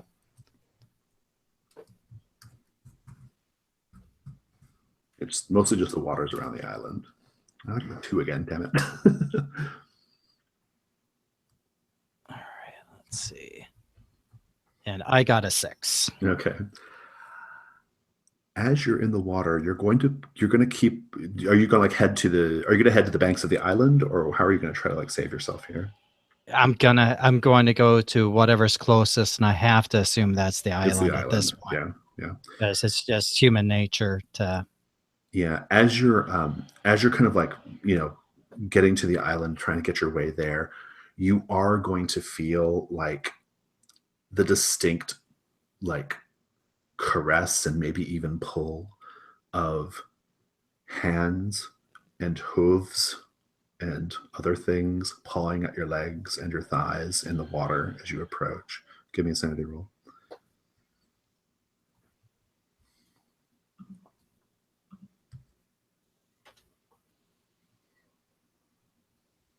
Three made it. She's like steel. Nerves of steel. I see her scream though, and a bunch of water go in her mouth, and her head goes under for a moment and comes back up and spits the water out, coughing. Private Jackson is standing up on the back of the boat, Emily. He has removed all of his clothing, and he is standing there naked in the moonlight glimmering off of his skin. And he looks at you both and says, "I would have you kneel before me." What do you do? Why don't you kneel before us instead? Do you blast him? Not yet, but I'll pull out the gun. And he sees the gun and he just shakes his head and smiles. And he says, "An expected reaction. I will give you one last chance. Submit to me now, and I will let you live." Emily's going to stand her ground. He steps forward. and he tries to grab the gun. Should I roll? Well, just depends on what you do. What do you want to do first? Or how do you react? She would. I think she would. I would like to incapacitate him with like the butt of the gun. Okay. Somehow, or like. Nice. Yeah. You can't do that mechanically. Yeah. If you go for it, basically what he will do is like you can try to slam the butt of the gun into him, and I think it'll just shatter. But where you hit him, there'll be like it's like a dent in his flesh, like a bit of it like bashed off and exposed like this black oily flesh underneath. Ooh. Both of you roll insanity. Both of us? Yep. It's a 2. You can both see it, right? Both there. Yeah. That's a 6. And he just like laughs and says, I'd hoped we would reach the island before this moment, but you leave me no choice, I fear. And at that point, his skin begins to slough off of his body, revealing this muscular, black, oily body, right? I mean, jet black, like coal, right? It's all just sloughing off. He has an incredibly grotesque looking penis that like is all twisted and barbed, and is quite like large and repellent. I'm gonna make you guys roll insanity again, but I just want to know how you're reacting right now. What is going on? That's nothing Emily's not seen Florence, before. what's going on? Really? I am gripped by a sudden fell purpose, and I will attempt to repeat my boat off shoving antics from previously, but this time on Emily. You're gonna try to push Emily off? Yeah. Nice. You begin an insanity roll from both of you real quick. Sure. I got a 1. I got a 3. Right. Do you just let Florence shove you off, Emily? Into the water? Nah. He's beginning to I got a transform. 3. He's beginning to transform. You're gonna roll against Florence. Oh yes, I got a 3. Okay, let me do. I got a 2. Okay. So you guys are both staying on the boat. While that's going on, he's transforming. He's changing into a large serpentine, leather-winged creature with a single yellow eye in the middle of a big, thick neck-like stalk. This transformation is happening right there, like before your very eyes. You must try to escape. If you don't, it's the end of your character's die. So what do you do? I was going to say, Emily might try and, rather than resist against Florence, pull her in with her. To try to escape. Yeah. Florence, is that your plan? Well, see, before he turned into a thing with wings, I was just going to dash us on the rocks. Just fly away now, so I think we better dive into the water, yeah. Mm-hmm. Yeah, I'm rolling against you both to see if you can escape. I will risk my sanity. This is against Emily.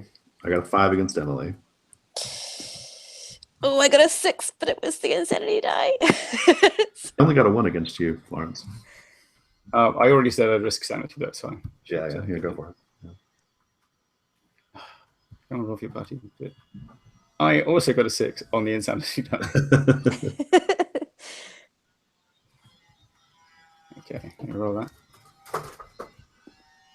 And my sanity goes up to 5. Yeah. Insanity. And so here we are. I'm not going to make you guys roll for the water. I'll let you guys handle it in epilogue.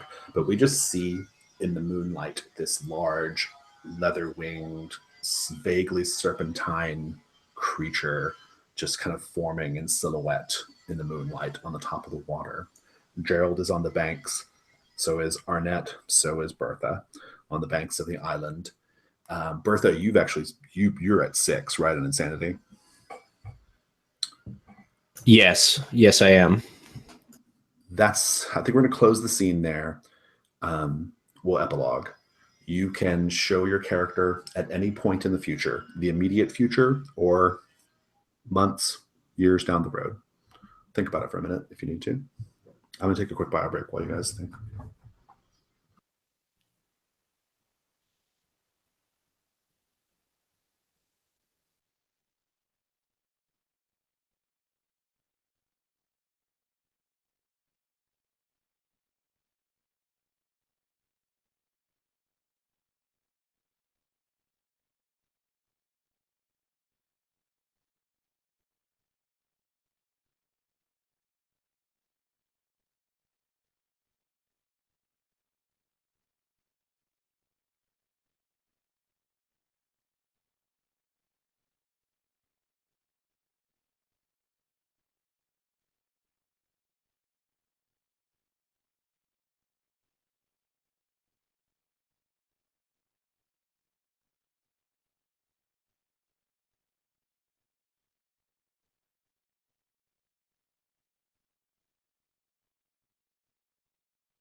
Who would like to epilogue first? I'll go. Cut back to the school as school is resumed. And you see Arnett in the library, and she's recommending books to the kids, and they're all about the history and folklore of Mercy Falls and Eagle Ridge. And she's essentially very subtly proselytizing on behalf of Nyarlathotep, the man in black, he of many faces, without saying any of that overtly. She's just kind of laying a subtle groundwork. It's not real out loud. And you see that she, in her desk drawer, when she pulls it open, she's got that photo of him still in there that she stole out of the photo album earlier. Nice. Good. Let's go next. Thank you. I'll go.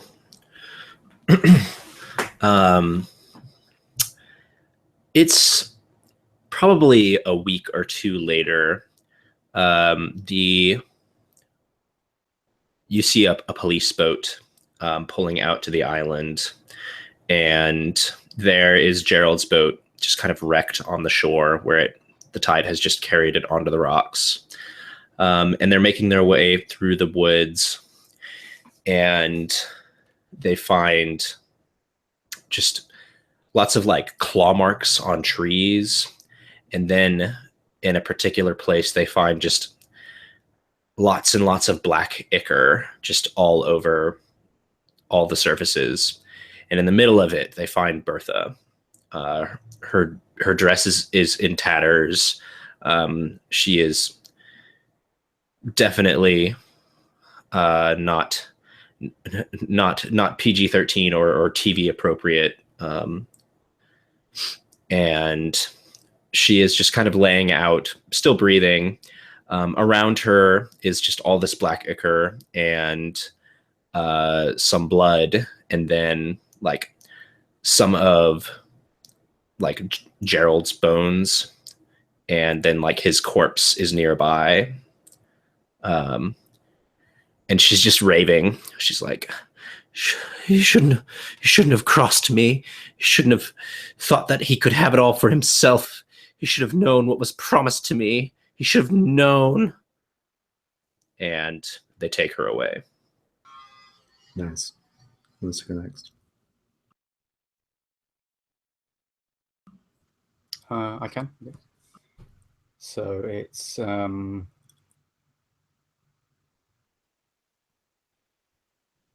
1960s, and you can tell because of the age of the car that pulls up to the front gate of the lake house. And the house itself is in poor repair, as if no one lives there. But in fact, as the people in the car, who are some guys in suits, come into the house, you can see that people do live there, but just the lights are never turned on, the fire is never lit, and so on. And there's a for sale sign out the front and sold. And we see the much older, she'll be in her 70s now, I guess, Florence, upstairs in the office. And she's signing, handing over the deeds to the land around the house as well. And you can see she has to take several tries to do the signature because her hand is shaking and she's terrified. And she finishes and closes the folder and hands it back to the young estate agent, who you will be unsurprised to learn strongly resembles Jeremy Jackson. Ah, good. Emily. Yeah, if I may, I kind of like around the same time as Florence, the business is broken up. The relationship between Emily and Alice deteriorated as a result of all the trauma that happened. Business was dying anyway, with the lack of people around the town. And I kind of like to think that as Florence gets into the car, Emily is sitting in the passenger seat in the back with her. Good. Awesome. Okay, great. Well, I'm going to stop the broadcast.